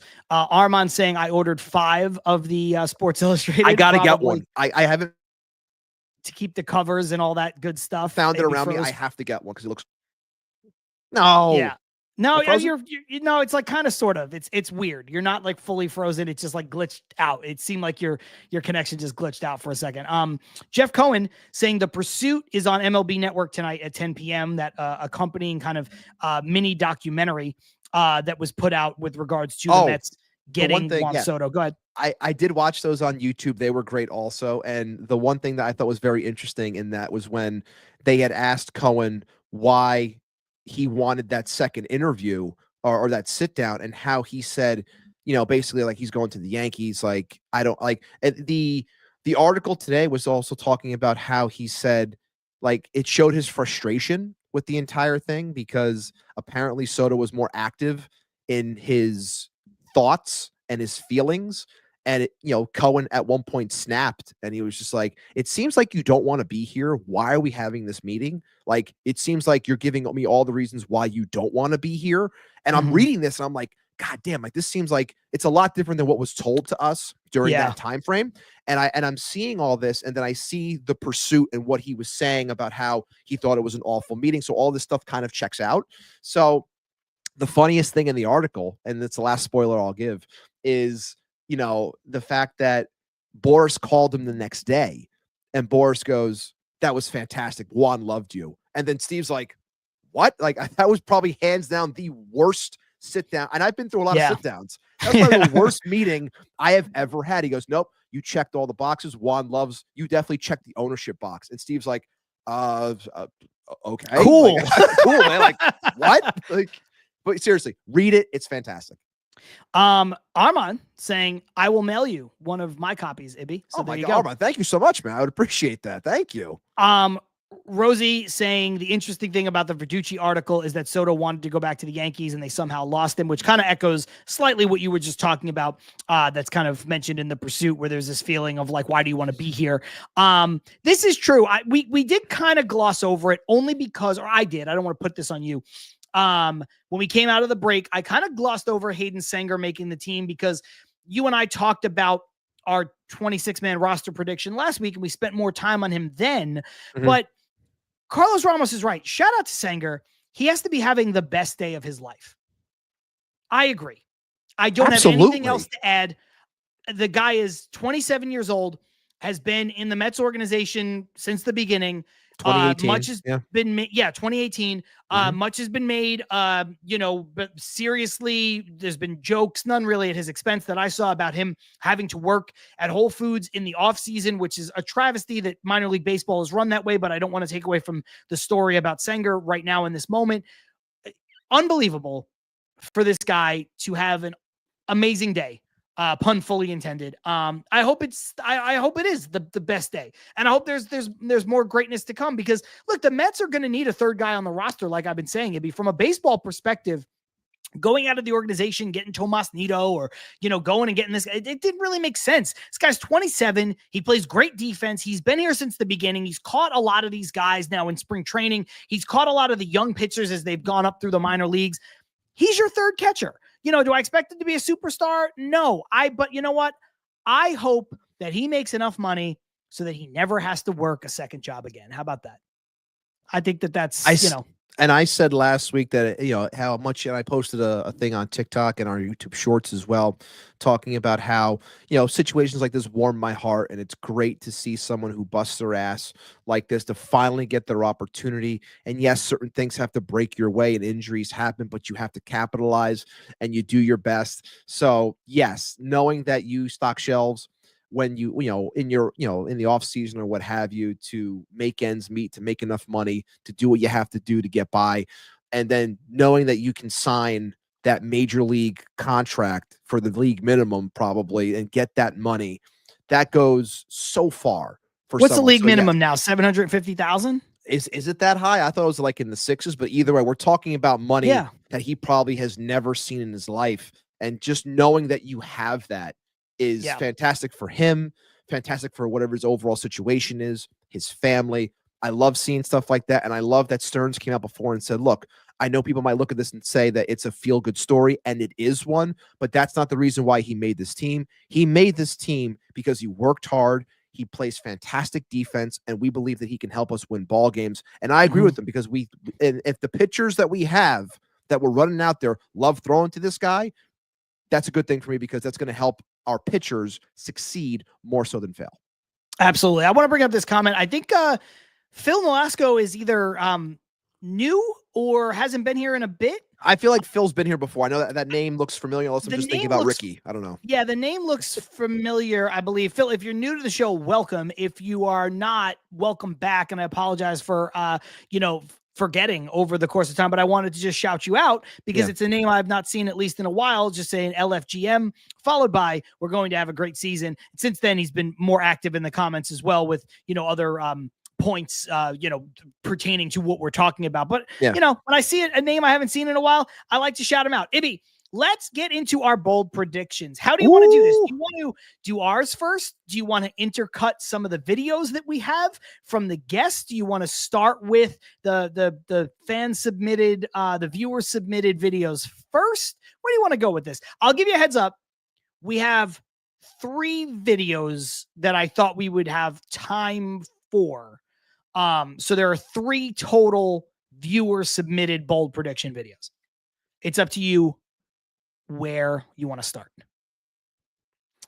How about, do you want to do it where it's like you do one, I do one video, and then we do that for the first handful, then we finish it off? Or do you want to go like, I think that's something we can do. We can go like 1, 2, and then video, 1, 2 video, 1, 2 video, and then we can finish it off. We can go like that. Cool. All right. So let's do it that way. I like that. You can see, guys, that while we prepare a lot for this show, we also like to leave some things just up to whatever happens, kind of screw it. We'll do it live and we'll see where it goes. If you are new to the show, Ibby and I do bold predictions every year leading into the season. We write them down. I have them in my hand. And we do not compare notes. We only talk about the over-under, which we know we're going to do every year, the over-under on win totals. We know we're going to do one of those. And we just like to see the week of, usually the day before, how many predictions the other person has, so it's not unbalanced. We're not going to give, 100 each, but if somebody has 6 and the other person has 5, we like to make sure, hey, let's each have 6, and, we'll kind of, figure that out. But we have not talked about these with each other at all. So, Ibby, you go ahead and go first. Give us your first bold prediction. So if any of these overlap, guys, this is purely Ibby and I sharing a brain, being friends, being two people who have done a show together for 4 years now, because we are not comparing notes. This is the first time he's hearing mine, and it'll be the first time that I am hearing his. Ibby, the floor is yours. I am very curious on John's this year. I do think we're going to match or be close to matching on at least one. These other ones, I'm not sure. So I think it's very simple to start things off with a bold prediction about our newest acquiree, our biggest acquiree, which I just talked about before, Juan Soto. But I'm not going to go the route like other people were going to do, whether it's talking about MVPs or things of that nature or home run totals. I'm going to do something a little bit different. I think my first bold prediction is that Juan Soto is going to have more RBIs than strikeouts this season. I think he's going to have more RBIs than strikeouts. Oh my God, I love that. Now listen, ready? It's not as crazy as it might sound because he's done it once in his career. Granted, it wasn't that huge. It's impressive nonetheless. One season, he did have 95 RBIs to 93 strikeouts. Now, I'm going a little bit higher on this one, mainly because his 7-year average to this point is 102 RBIs to 133 strikeouts. I am flipping these numbers almost, but I'm going to predict something along the lines of 120 RBI to 115 strikeouts. So once again, Juan Soto this year will have more RBIs than he does strikeouts. I like that one. I like where you went with that one. I should also mention, by the way, people are already doing it in the comments. If you have a bold prediction, whether it pertains to one of the ones that Ibby and I or one of the videos suggests, you could throw it out there. If it's something completely out of left field, you could do that as well. I think people are going to keep those coming, and there's about 300 people here with us. So if you want to make sure that your bold prediction gets seen, throw a super chat on it. That way we will not miss it, but we will try to star and get to as many as we possibly can. Ibby, because you went Juan Soto, I'm going to go with my only Juans. I have 2 that connect to Juan Soto. I'm going to go to one of them, just so that we can kind of compare notes here. This one is, now that you've said yours, I feel like it's a little less bold, but in a way it's not. I have that Juan Soto and Francisco Lindor will both finish in the top 5 for the NL MVP in 2025. Okay. Juan Soto finished 3rd last year for the AL MVP behind Bobby Witt Jr. and Aaron Judge. And of course, Lindor finished 2nd in the NL MVP behind Shohei Ohtani. I think this year they will both finish in the top 5. I think they're both that good. I think they're both that valuable. And I think they will both have great seasons. And it's just, look, anytime you can have 2 players on the same team finish in the top 5 for the MVP voting, you know you've done something right. Let's put it that way. Absolutely. And I love the I love that because it clearly, I think that they're going to play off each other very well. And I think the numbers in general are going to flow to the point where they can both be that high. Obviously, I have other thoughts about MVPs that I didn't include on this because I wanted to be a little bit different as opposed to like chalky type of bold predictions. But sure. I'm very high, obviously, on both players this year. So yes, I'm with you. And I like that you think that both are going to finish top 5 because I agree with that. I really do. Yeah, I think in a way they're kind of duplicating what they did last year. Let's go to one of our viewer submitted predictions. Let's one from Jeff Cohen. Hey, John. Hey, Ibby. This is Jeff Cohen here. My bold prediction is that Brandon Nimmo will be finally selected to represent the National League in the All-Star game. And that the Giraffe, who represents the Bronx, will not win a single mascot race at Citi Field this year. Shout out Jeff Cohen. I love it, Jeff. I love it. Host of Baseball and Barbecue, of course, but also great, contributor in the chat here on our show. He's been with us a long time. Love that he put a video together. Ibby, let's take the second part of that first. The Mets unveil, their version of the sausage race or the president race or whatever. I like it. 5 boroughs represented by 5 different things. The giraffe representing the Bronx because of the Bronx Zoo. Jeff saying that the giraffe will go the way of who was it that which one of the presidents never won a race for like the longest time in Washington? I forgot which one. I can't remember that. I know it's since changed, but anyway, the point is, I think that's possible. I think the Mets might do a little needling there. I definitely think that they will, especially with all the stuff that is. And look, we know that the ones that run admins accounts for the Mets on socials, they all see these things and they all talk. So I wouldn't be shocked if the giraffe, based off of the expression on his face as well, that they went with for the character, I wouldn't be shocked if he's the one that is always bringing up the rear and not, winning. I also wouldn't be shocked if it's something along the lines of the subway car winning, representing Queens, winning that first one at home while edging out the Bronx. I wouldn't be shocked if they were that petty, and went that route. But overall, I loved it, Jeff. Thank you so much for the submission.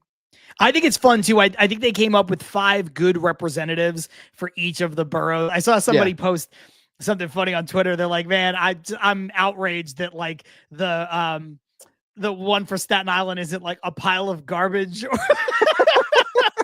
or like they said a middle-aged housewife in a leopard print suit or something. It's just like, that is so funny. Absolutely insane. That's what I thought. Charlie saying it was Teddy Roosevelt. Okay, yeah. Couldn't get in the win column for a very, very, very long time. Brandon Nimmo finally representing the Mets in the All-Star game was Jeff's real point. I think that's a bold prediction, bolder than some, because he hasn't done it yet, and who knows how healthy he is, and who knows how much in the field he's going to play. So I think that is fairly bold. I do. I think it is too, and I think it's fair to go that route and thinking that because of what the lineup is now and the opportunities that he can have going on in front of him, wherever they choose to bat him, whether, some days if he's batting 3rd, 4th, or 5th, however they chose to go with the different machinations of the lineup. It's going to be very interesting to watch play out, but I like the prediction because I think it is possible. And, as a Brandon Nimmo fan, I hope it does happen for him because there have been times where he should have been a representative for this team and it didn't happen. And I wonder if he still has those types of seasons in him. But at the same time, he's definitely going to have opportunity for something like this to happen. I just hope he can stay healthy enough so he can capitalize. Absolutely. I'll jump into the comments here because a couple of these comments segue into my second bold prediction. Armand saying, second bold prediction, Alonso will match his home run total from his rookie year with 53. Ooh, okay. Charlie saying, I'm predicting that Alonso and Soto together will have 250 RBIs. And Carlos Ortiz saying Alonso gets 145 RBIs. So what I have is that Pete Alonso will lead the MLB in RBI. He did it one time. I believe it was 2022. He had 131, I want to say. If he hits 3rd behind Lindor and Soto for most of the season, Lindor and Soto are going to be on base a lot.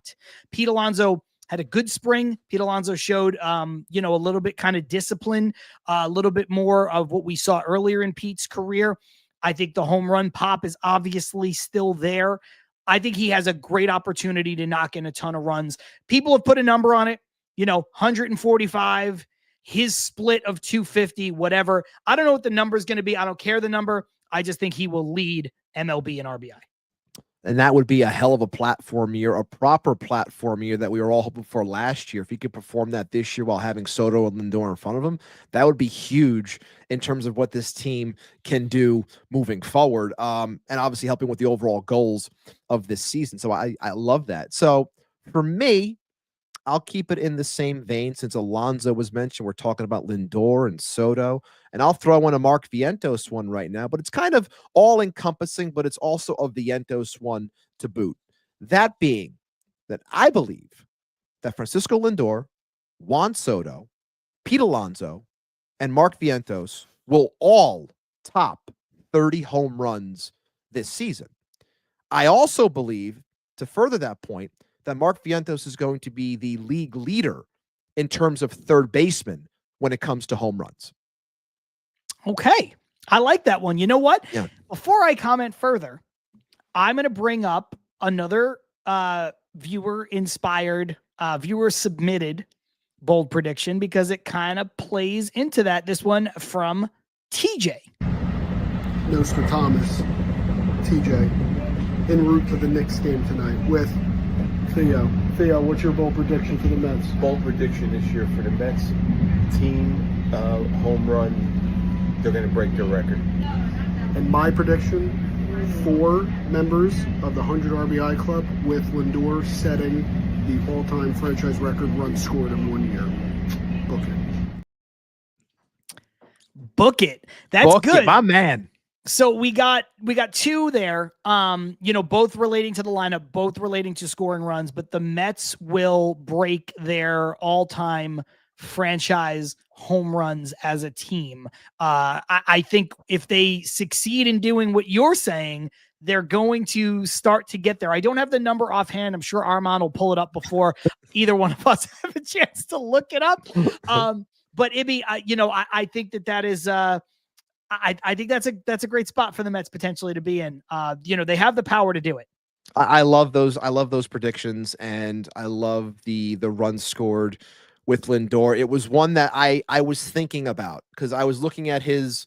It's one I didn't include it on my bold predictions, but it is one because me and T talk a lot, and we share a brain when it comes to the Mets on a lot of things. So we were nearly identical on this because I was thinking about putting him high up there in terms of runs. So I'm definitely on board with all of those things between him and Theo on that one for sure.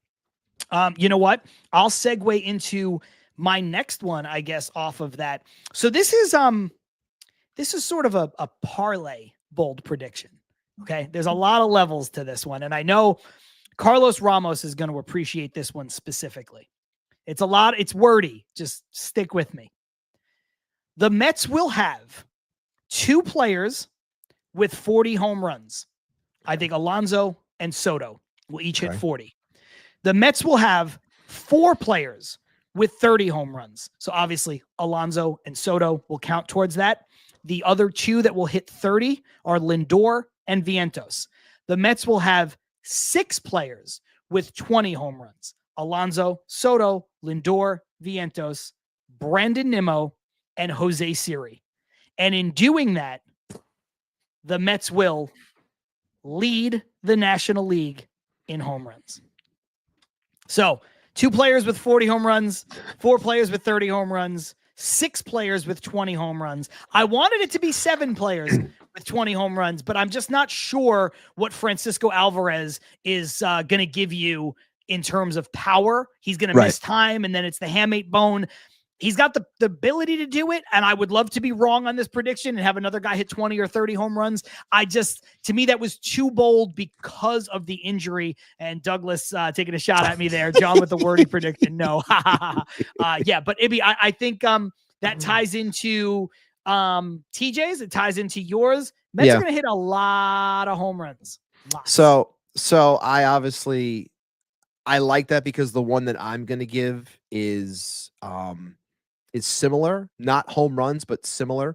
So clearly we are both the theme for both of us is clearly that we are bullish on the offense and what they can produce. So while, yes, that was wordy, there was a lot going on there, I'm still on board with you because I do think that this can finally be the type of season where the Mets, where all of us are often screaming about power and the need for home runs and things of that nature. I think when you have guys that have the proper type of swing like we do now with Alonso and Soto and Lindor and Vientos and even someone like a Siri and Nimmo, it's like this seems like we can get some pop finally. And I'm with you and on board with that one Now, am I going or going back to another video? I'm losing track. You know what? Let me hit a couple of comments. Yeah, 2 comments first. And then we'll go into yours.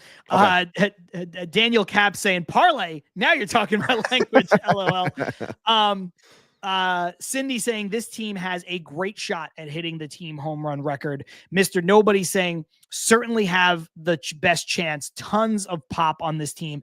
And Phil Nolasco saying Brandon Nimmo will hit 30 home runs with 95 RBI. So he thinks that there will be that's a kind of standalone bold prediction, but there would be in that case one more player hitting 30 than I predicted. So yeah. A lot of folks agreeing that the pop here is legit. You know what? I'll bring up this one.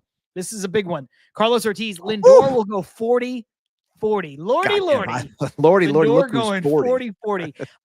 That is bold because while Lindor can certainly go 30-30, we've seen him do it, and then we saw him fall just short, right? But 40-40 is a lot, man. It's a lot. I just don't know that he's the type of player that'll go 40-40, but I'd love to see it. And that's what makes it bold. Saying he'll go 30-30 is a good prediction. I don't know if it's a bold prediction. Saying he'll go 40-40 is certainly bold. Okay, Ibby, next one from you. So I got this one. I was looking at some things. I always like doing a team-centric one in general, not just, I covered 4 players in my last one. But in the vein of the home run one that you guys are just going over, mine is the Mets last year were 7th in RBIs with 735, okay, as a team. I believe that this year they will top baseball, be the number 1 team in terms of RBI at 850. And I say that as the number because last year, everyone probably thinks, the Dodgers were this, the Dodgers were that. Last year, the number 1 team was actually the Diamondbacks because they play in a great hitter's ballpark. Okay, they had 845. I think the Mets offense goes above that this year. They're the number 1 team, and they go for 850 RBI. Damn, I love that. This is apropos of nothing, but I do want to bring this up. Daniel Cap saying, I'm behind with the news, just got home, and then followed it up by saying, love the ticker at the bottom of the screen. We got you, Daniel. That's why we do it. We got you, brother. That is why we do it. And if you did miss anything that you want to go back and listen to, you'll be able to do that once we're done with the live broadcast. You can just kind of watch whatever you missed on the same YouTube channel, or you can wait till the audio version comes out later on tonight, and then you can listen to that on your way to work or wherever else you might be traveling to. Cindy with a really good point here. For Lindor to go 40-40, he cannot get off to his usual slow start. That is a big part of it, Ibby. I love Lindor. You love Lindor. Oh, captain, my captain. This guy is great. My captain. This guy has lived up to the billing. This guy is worth every penny. He's probably underpaid based on some metrics when you look at the WAR that he puts up and all this stuff. Yeah. But he does get off to a slow start often. You can't hold it against them. Some guys just do. But if Lindor is ever going to go 40-40, and maybe that's the thing that makes Carlos Ortiz's prediction so bold, is that Lindor would have to come out of the gate, which is not something he usually does. I think it makes you wonder because you have a player the ilk of a Juan Soto behind you now, and the attention that he's going to command. Does that make things a little bit lighter on a Lindor, where it kind of maybe potentially eliminate this slow start, or at least quiet the sounds of a slow start to an extent, to where he can break out of it a little bit quicker than he normally does? Interesting nonetheless. Ibby, how many do you have left, not counting the over-under? I kind of lost count. I have, let me see. I just want to know if we should play a video or if I should give one first. Let's see. I still have you said not including the over-under? Correct. I have 1, 2, 3. Oh, I also have 3 left. So let's play a video. We'll react to that, and then we'll jump back in. Maybe I think this might be a new commenter. I think so. Welcome. Welcome to the show. Welcome, Lewis. Welcome, man. Appreciate you. Tomorrow, LFGM. Let's go, by baby. Fire emojis. Shout out to you. Welcome to the show. If you are a new viewer, we do this every Wednesday, 5:30 p.m. Eastern time. You can watch anything you missed on the replay of the show, or you can catch it on audio later on tonight, Apple, Spotify, all of those places, free and available for you. But shout out, welcome to the show. We will play our third and final viewer submitted bold prediction. This one coming from our friend Shay. What's up, John and Ibby? It's Shay here. I got a bold prediction for you. You're going to see someone pitching memorable innings in the postseason this year, 1 year ahead of schedule. And that pitcher, Jonah Tong. He's going to be coming out of the bullpen and leading us to victory. And a part of the starting rotation in 2026. Let's go Mets. Till Mets do us part. See you guys. That is the definition of a bold prediction. Seeing that, I say bold, my friend. And I love it because bold. That's what the whole point of this is. You got to it'd be froze. Go a little bit out there, you go. be a little. So everyone talks about certain players and certain prospects. To go this route, to say Jonah Tong a year ahead of schedule, he's got the stuff, man. I think he's going to fly through this system. I mentioned it last week or 2 weeks ago. I can't remember now. Based off of the spring breakout game, I think that a lot of his stuff plus that they talked about how it is special when he was throwing like 93, 94. Now he's throwing 98. So those numbers definitely go up even more. He's a very interesting prospect. And I think not only does he shoot up the Mets ranks this year, he shoots up the overall ranks. If he makes his way to Queens at some point this year, that is special. It shows that he just dominated if that happens. And I love it, Shay, because again, we're trying to be bold here, and that might be the boldest one we have in this entire segment. It might be. I have a bold one. Oh, John! I'm not going to do it next. I'm going to save it. Okay. But I have one. I think his is very, very bold. It's very bold. It's probably the boldest one so far. To your point, I think so. Yes. I think I have one that rivals it. First, jump back into the comments here. Stanley Babbage saying David Peterson will win at least 15 games. Okay. And Darren Rivera saying Clay Holmes, last year's closer for the Yankees, will pitch the only complete game. I like that. Yeah, I like that one too. That's a good one. I like that. Nobody pitches complete games anymore. You look at the Mets starting rotation, and while I think people are focusing too much, we think people are focusing too much on the names and not the results. They are certainly not a rotation that you would expect Ibby to get a lot of complete games. So that would be very, very interesting to see. I will segue that into my next one, which is, again, some people are going to look at this on the surface, maybe initially and say, not so bold. But when you think about the transition that this guy is making, Clay Holmes, I think it is very bold. Clay Holmes will have an ERA for the season under 3. So, like I said before we started, I said that John and I probably are going to match on at least one of these predictions. And it's pretty damn close with this one, because the one I'll use is Clay Holmes, because I know this was talked about by a lot of people. I said Clay Holmes never leaves the rotation. I know it's an idea that some people floated. I go, never leaves the rotation, wins 15 games. He has a 3.2 ERA. So I didn't go under 3. I said 3.2 ERA. And I coupled that with 160 strikeouts. I like that. I think the kick change is the new revolution. I think it's a pitch that everyone's going to try to start throwing. Every year, there's always a new pitch. It's the sweeper. It's the return of the curveball. It's all these things. I think this year could be the year of the kick change. 160 strikeouts. Never leaves the rotation. Wins 15 games. 3.2 ERA. In a banner year for starter Clay Holmes. It's funny because when I wanted to do one about Holmes because you and I knew you would. Yeah, you and I have talked a lot of this offseason about, how happy we are with this signing and what it shows from a thought process standpoint with the front office and David Stearns, and the creativity and the adaptivity and the bang for buck value you could get. And then, Clay Holmes shows up and he's there early, and then you see the kick change, you see the induced vertical break and all this stuff. So I wanted to make sure I did one about him, and I was trying to figure out where I wanted to go. And at one point, I kind of had something similar to yours, which was a stat line.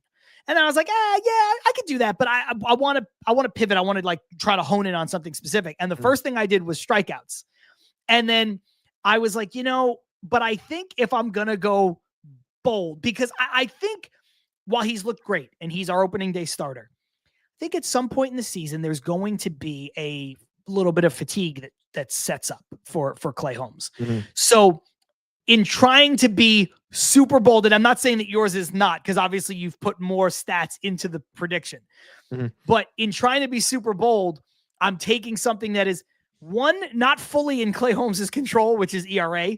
Right. And two, I'm taking something where at some point, I do believe that there will be a regression, quote unquote, due to just pitching innings and being a little tired and hitting the dog days and, all of that. So I was like, you know what, though? If he ever comes out of all of this with an ERA, even if it's sitting at 2.99, that is going to be one hell of a year. And you know what?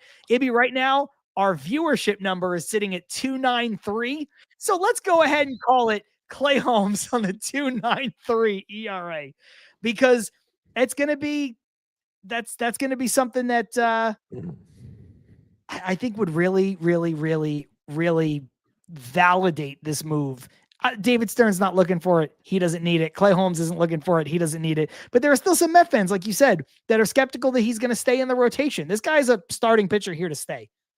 Yeah, and I love the boldness. And when we started talking about Holmes and when the signing happened, I knew that, that's why I said before, I knew that we were going to both have something along the lines of a bold prediction when it comes to him, because we both think that he can be very successful here. And I think I think there's motivation not only to be the next guy that shoves, if you will, as a pitcher that goes from reliever to starter, but I also think that we can say that people don't have rabbit ears, but I think players know when they're bad mouth. And I think someone like a Clay Holmes knows that people had their thoughts on him coming out of the pen when he struggled, all the things that were mentioned to him and said about him. I think that acts as motivation to go out there and truly succeed. I think that's why he went down early to Florida, Port St. Lucie, to work the way that he did. And you saw the results in the spring. And I truly believe that is going to carry over into the regular season. Carlos Ramos saying, I like the 2.93 ERA. How many wins for Clay Holmes, John? I got to think about that for a second. Did you give a win number in your prediction? I went 15. I know others said 15, but I'm having Clay Holmes on the high end when it comes to wins for this team as a starting pitcher this year, for 15. Just to be different, I like that number, but just to be different, I'll say 17. Okay. Yeah, just, I know it's not a scientific answer, but no, but 15 still, is right. And I'll just, try to do something different from what you said. I think he's going to be in that ballpark. I think he will probably be, if he doesn't lead the team in wins, I would be shocked. I think if you're asking me to pick a guy to lead the team in wins, I keep on leaning towards him, even with the likes of a Manaea. I don't know. I just really like what I see, and I'm buying into the whole movement of reliever to starter, especially with the ones that are calling the shots for this team now, and clearly they believe in him, and I tend to believe what they believe. I know it's not a long-term injury with Manaea. If Manaea was healthy to start the season, that the only thing that would hedge my Clay Holmes leading the team in wins. I think Manaea has the best chance to do it outside of him. Senga too, but I think Senga's win total is irrelevant. I want to see Senga with the strikeouts and the ERA. I want to see Senga, I don't care, Ibby, like maybe it's because of what he did in his rookie year, but also a little bit of a symptom of him not being healthy last year. I don't really care how many wins Kodai Senga gets. I want to see the other numbers looking good. Louis Duran saying, I see Clay Holmes getting a no-hitter. I think that is a good bold prediction. It's a great bold prediction. Yeah, for sure.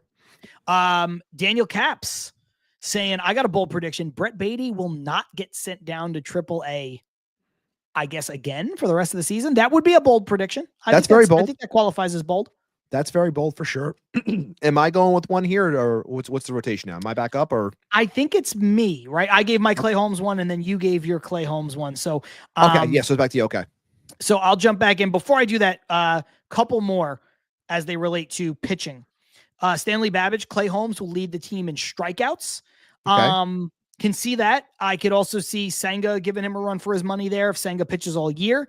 Agreed. So I would say the strikeout artist that we've seen Senga be in his rookie year, I would say that is bold. It's again, especially factoring in Holmes' innings.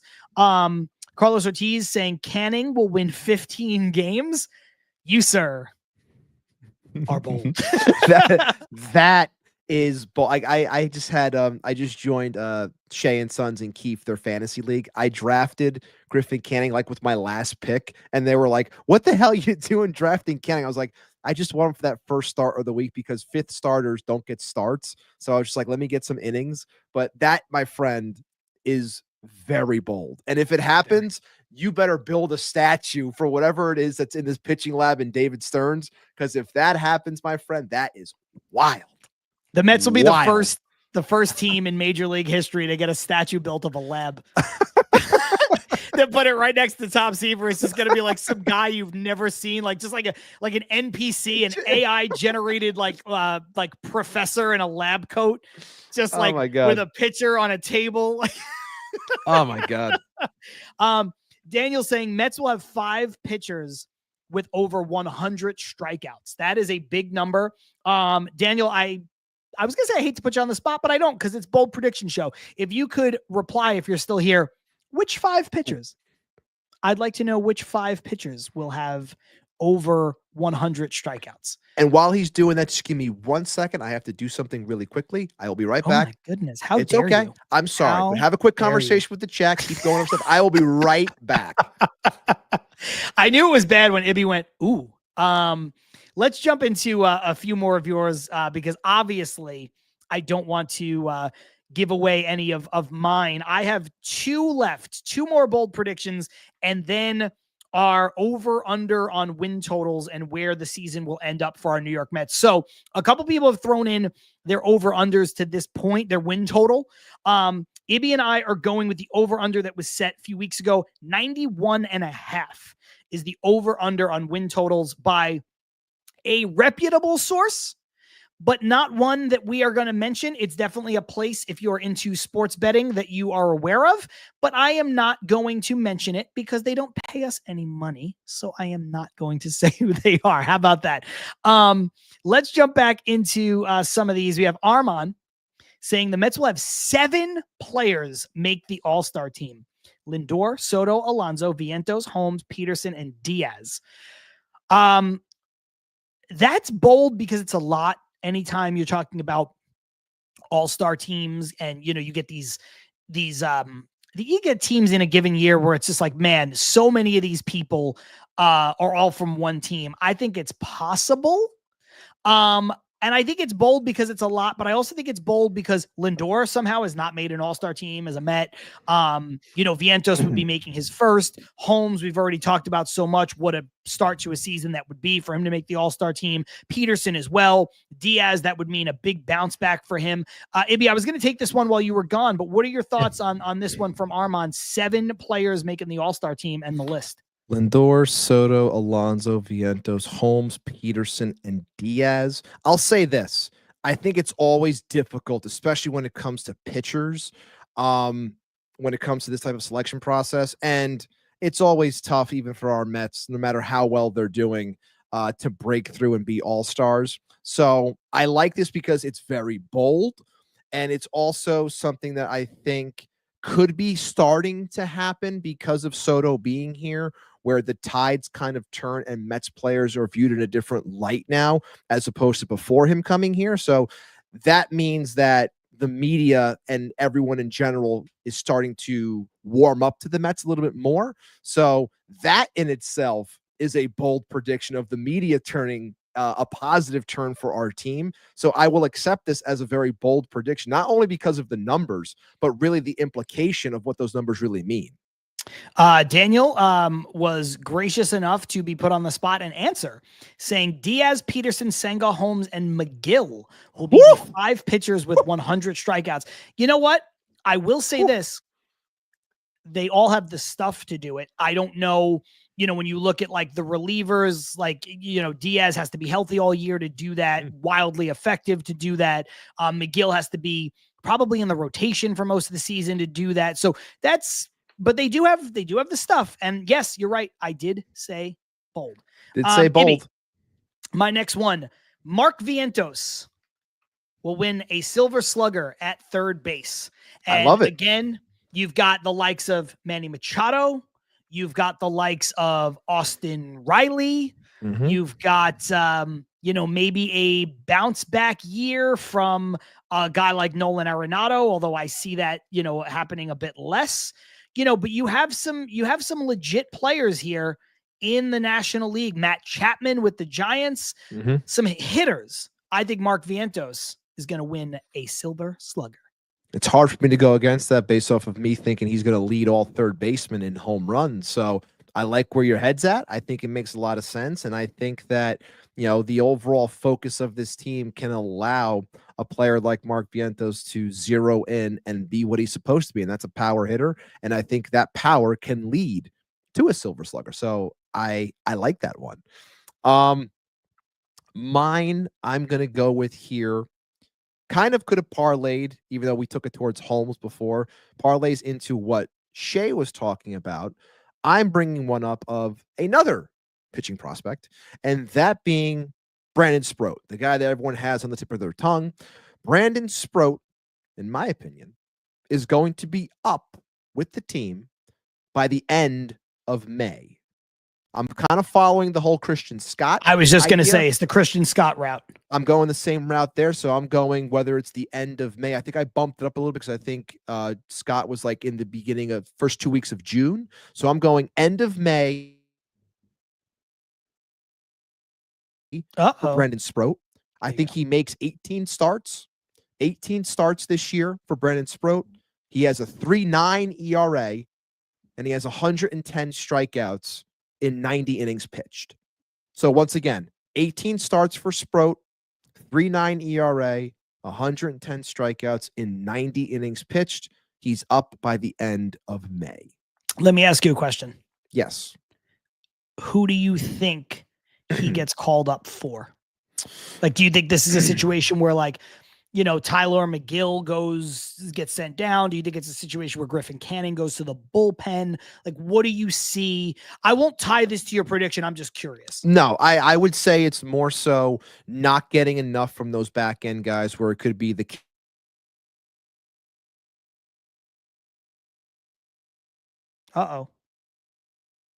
Ibby was doing so good with Wi-Fi, but now he is not so good. He might be. Is he frozen for you guys? Yeah. GSD. He's paying for that. I agree. Whoops.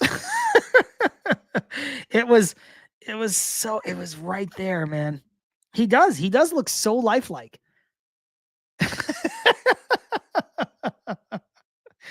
Oh my goodness. Ibby was, he was right there, man. He was right there. The hamsters. You have to make sure that the hamsters are well fed. That is the trick that I've learned for the internet. You have to make sure that they are fed. Otherwise, Ibby, you got to feed those hamsters, man. 2 hours is a long time. I am trying. I was doing so well, and then that happens. I apologize. Where was I? Oh, yes. The planning just not providing enough. So I think that can be him finding his way into this rotation, but it's also because I think he's going to be doing so well at LA that they just have to call him up. Okay, so let me ask you this. Your last prediction before over-unders. Who is it about? I just want to know if I should go next or you should go next. Well, it kind of takes away the whole surprise of my final one. I don't know. Okay. Fine. I'll just go next. I'll go next. This is my bold one. This is my one that rivals the Okay. Shea. Wait, hold on. If it's that bold, then I will just say this. If there's anything I like I like sticking to a bit. So I'm going to Okay. stick to my bit, which Okay. everyone should have assumed that I was going to do on this show. Commit to the So bit. I commit to the bit. So we're going 3 years running now, and I'm going to give my same exact bold prediction that I've been giving. We all know it's got to be Brett Beatty. Just for you, Carson. Brett Beatty is going to have a slash line once again, in my mind, of 250, 325, 425 while hitting 20 home runs. Third time's the charm. Stick to the bit, commit to the bit. Okay.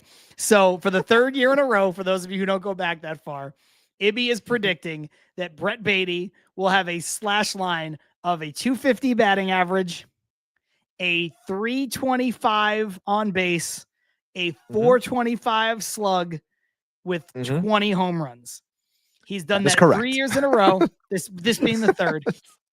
And I was hoping that he was going to do that. Again, we have not talked about this, but I said my last one was bold. I was hoping that he was going to do that, or at least have it be Brett Beatty, because my final prediction, and it is bold, Ronnie Mauricio will play more games at second base than Beatty, McNeil, or Acuña. Ronnie Mauricio. I am a Ronnie Mauricio truther. Ronnie Mauricio has the best combination of power, speed, and defense of all of the second base options. Ronnie Mauricio will play more games at second base than Beatty, Acuña, or McNeil. That's bold. That is bold. That is bold based off of where he's been, what he's gone through, his delay and everything. So him being able to assimilate and be a part of this relatively quickly to get that much run is extremely bold. And it couples with, I know he wasn't in the chat, but he did leave a comment on our post. Macho from over Queens Baseball, big contributor over there. He had mentioned on one of our posts saying how his bold prediction was that starting at was going to be Ronnie Mauricio in the playoffs. So not as yours, but still bold enough to say that he's going to be viewed as a starter at a position out in the field at some point during the season, or in his prediction, one of the most important times of the season. You know, we did this. We usually touch on like how our predictions went, and we did that prior from the year before. This one stands out in my head, Abby. It does not, looking back, it is not bold. But my bold prediction last year that I remember to this day is that I said Mark Vientos will start more than 15 games at third base for the Mets. You did. He is now your starting third baseman without question. And that was this time last year when he didn't even make the team. So yes. I guess in a way I am keeping with the trend. I am staying bullish on these infielders who are not named Brett Beatty. All right. We got about 4 minutes left. Over under. I already told people when you were gone, when you had to step away for a second, that where we got the over under from, that I wasn't going to name it because we don't get any money from them. But correct. The over under that we're using is 91.5. Darren Rivera, yes. Adam Ottavino will not blow a game for the Mets this year. That is a bold prediction. I swear to got God, by Boston. If he winds up on the Mets for any reason, I am going to be fucking furious. Anyway, Ibby, the over under that we're using for our predictions for the record and where the Mets are going to be and all this stuff is 91.5. Since I have gone and you've gone, and you go ahead and give your win total and where you think that puts the Mets in the playoff picture, on the outside looking in, first, second, third wild card, division winner, what have you. I believe, and I'll shout out to the chat real quick because I did post that poll, which we've had 51 votes so far. So if you haven't already, make sure you vote. Mets over under sit at 91.5. 78% are at the over right now. So people are feeling pretty good about going over 91.5 in comparison to the 22% that say under. For me, I have this team. Hang on a second. At 8. Yes. Hang on a second, actually, because the chat agrees with your seems to agree with the poll. Would you say 70 what % over? It was at 78% over 91.5. So far, we've got Charlie calling for 96 wins and win the NL East. We have Carlos Ortiz saying they're over 95. Cindy saying 95, 96 wins until they prove me wrong. We have Aaron Manning, 97 wins, just like the 2006 team. 94 wins from Richard Zucker. 92 and 70 from Michael Segriff, just over that over-under. Carlos Ramos, 97 and win the NL East by 4 games over the Braves. Darren Rivera, 93 and 69. Douglas Barnes, 103. Win the division, win the World Series. The head, the tail, the whole damn thing. Okay, sorry. Now, it's all good. Am I choppy right now? Yes. I am. Yes. Okay. Now so you're hopefully, back. Now you're back. Okay, I'm back. Okay. So working through this. So year, this team at 81.5. 81.5 last year, and we debated about the over and unders then. This year, they're at 91.5. We're at a plus 10 increase 1 year later. Expectations are put on this team. 91.5. I am taking the over on 91.5. I took the over last year by a couple of games. I'm taking the over this year by the half game. I'm going 92 and 70. And I think, again, I like a story. I like something that's fitting. So I go 22 games over 500. How fitting with our new number 22. I like that. I see what you did there. I appreciate what you did there. I know you could turn a phrase, but I got to try sometimes too. I was one win off of the total last year in the bold prediction show. Whatever they won, I predicted like it was going to be one less, and I said that they would be the third wild card. And you said 88. Yeah, and they won 89. They won 89. Yep. Yeah.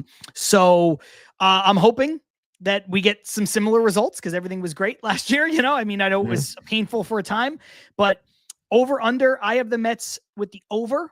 I am going 94 wins, but I do not think that will be enough to win the division. I think the Mets will be the first wild card. I just don't. Phillies won the division with 95 last year. Braves also had the same record as the Mets. The Braves are going to be better. But I think, you got the Brewers out of the division who win 93. I don't know if they're going to be as good. The Padres, I think, won 93. They'll be worse. The Diamondbacks won 89. They probably could be better. The Dodgers won 98. I think they'll win over 100 games this year in that division. So I think 94 wins will get the first wild card, but I do not think it will be enough to win the division. I also don't think that the Mets are winning the division. I have too much respect for the Braves, for what they did last year as a banged-up team. Getting back in Acuña, we'll see how healthy he is and what he can actually provide. And getting back a Strider, how they go about handling him. But I also think, and this is bold just in general for baseball, I wouldn't be shocked if the Braves have another Cy Young winner this year. And it's not Chris Sale, it's Spencer Schwellenbach. That's what I think is a bold prediction. So I do think that they are going to be a very tough team. So if I have the Mets at 92, I have the Braves at least winning 94 to 95 games. That's what I think, because I think that they are still that damn good. And I think they get lost amongst the Mets spending, as well as the Dodgers spending and Ohtani and all that stuff. So I still respect the Braves. I think they take the division, but I do think that the Mets, I haven't really thought that deeper into other teams in terms of first and second wild card, but I do think that they will be the 1 or 2 in terms of wild card. So I'll put them at the, I'll put them at the second wild card, because I think that the Diamondbacks are going to be very good this year too. I do. What did you say they were going to win? 92? 92 games. I mean, based on my prediction of 94 being the first wild card, if they win 92, that's probably the second wild card. Yeah. If it shakes out that way, obviously we're applying made up scenarios to this, but based on what happened last year, 2 wins could separate the first and the second wild card. Before we get out of here, Luis Duran says 101 wins if everything goes right. Rosie going the other way. Mets will win 90 games. So that's the Okay. under, but right on the button at 90. Daniel Cap said, I said 88. So my expectation won't be hurt. Odd Villain did say this before. I'm serious. I think the Sillies missed the playoffs. I had it starred. We were running low on time. I pulled the star off of it. Odd Villain had said earlier, Phillies missed the playoffs. Mets have the best start to a season that they've had since 2006, was the comment there. So bringing it all full circle. And maybe I think this is a fun one to get out of here with on this question from Daniel Caps saying, who will hit the first home run for the New York Mets? I hate being the chalk guy, but I think it's Juan Soto. I do. I think it's Juan Soto. It's hard to pick against Juan Soto because he's Juan Soto. He had 40 home runs last year, and the big moment thing of hitting that home run in the first spring at bat, and lefty doesn't really bother him. Yeah, like you've got Soto first inning Houston, Soto first inning. But you have Jesse Winker, Mark Vientos. Jesse Winker's weird because he probably isn't even going to start. So, you know what? Back to back, Jose Siri. I pulled up this one. Mark Vientos, I think, is a good one. You know what, Ibby? I'm going to go with a guy who dealt with a lot of shit, and nobody's mentioning him. Let's go Pete Alonso. I think that's fair. I think that's fair. Pete Alonso's facing a lefty. Pete Alonso's got the Crawford boxes out in left field. Takes one of those change-ups from Frank. Pete Alonso, first home run. I don't know if it's going to be off Valdez first at bat, whatever. Pete Alonso, first home run. I think it's a good one. I love this. Lindor on the first pitch. Oh, I would love yes. that. Oh my God. I would love to be wrong if it's Soto in his first at bat or Lindor in his first pitch. I will give you guys all the kudos in the world. I will gladly be wrong for fucking Lindor to hit a tank on the first pitch of the game. I do love Carson. Pete Alonso in 2025. Come on, John. I love it. No, I think it's Pete. I think Pete's a good bet. I think I am factoring in the year he had, the offseason, the big moments in the playoffs, the second walk year, the protection in the lineup, the lefty on the mound, the Crawford boxes out in left. Like, I'm factoring in a lot of things when I pick Alonso, but I think it's Alonso. I think that would definitely be awesome. And I think I'm breaking up again, so I apologize if I am. I'm okay. Okay, good. Mm-hmm. So the only thing I want to get out of here on, and no matter who hits the home run, I'm going to be fired up tomorrow regardless. And I just want to say one thing, and I always like ending on stuff like this. It's understand, Mets fans, that we preach patience on here over panic.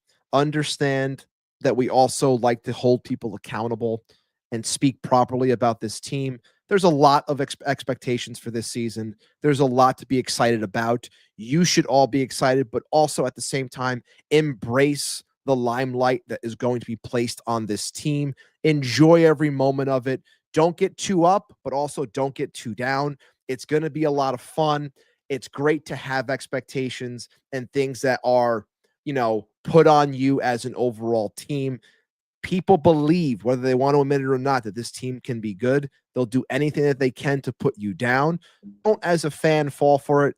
Don't get caught up in nonsense from people that don't matter, that are doing things for clicks, like we always say. Let's go, Mets. Get pumped up. It's a great day tomorrow. And as Douglas Barnes just said in the chat, great chat today. Thank you so much. Real baseball starts tomorrow, and that's where the fun begins. Let's get it. You know what? I'm sorry. I like this one. Luis Duran, I have a bold one. Back-to-back home runs, Lindor and Soto to start the game. You know what? That's chef's kiss. Carson, in all seriousness, it will be Beatty, because why the fuck not? All right, off to my show. If you guys want more great Mets coverage, head on over to Mets Weekly. We're about to get out of here. Check out Carson and Frank and Andrew. I think they're all going to be there. I know sometimes it's just two folks and they have to, kind of play musical chairs with availability and stuff like that, but they do a great job. So if you want more great Mets coverage because you just can't get enough, head on over. Check out Mets Weekly. Those guys are absolutely fantastic. Great friends of the show.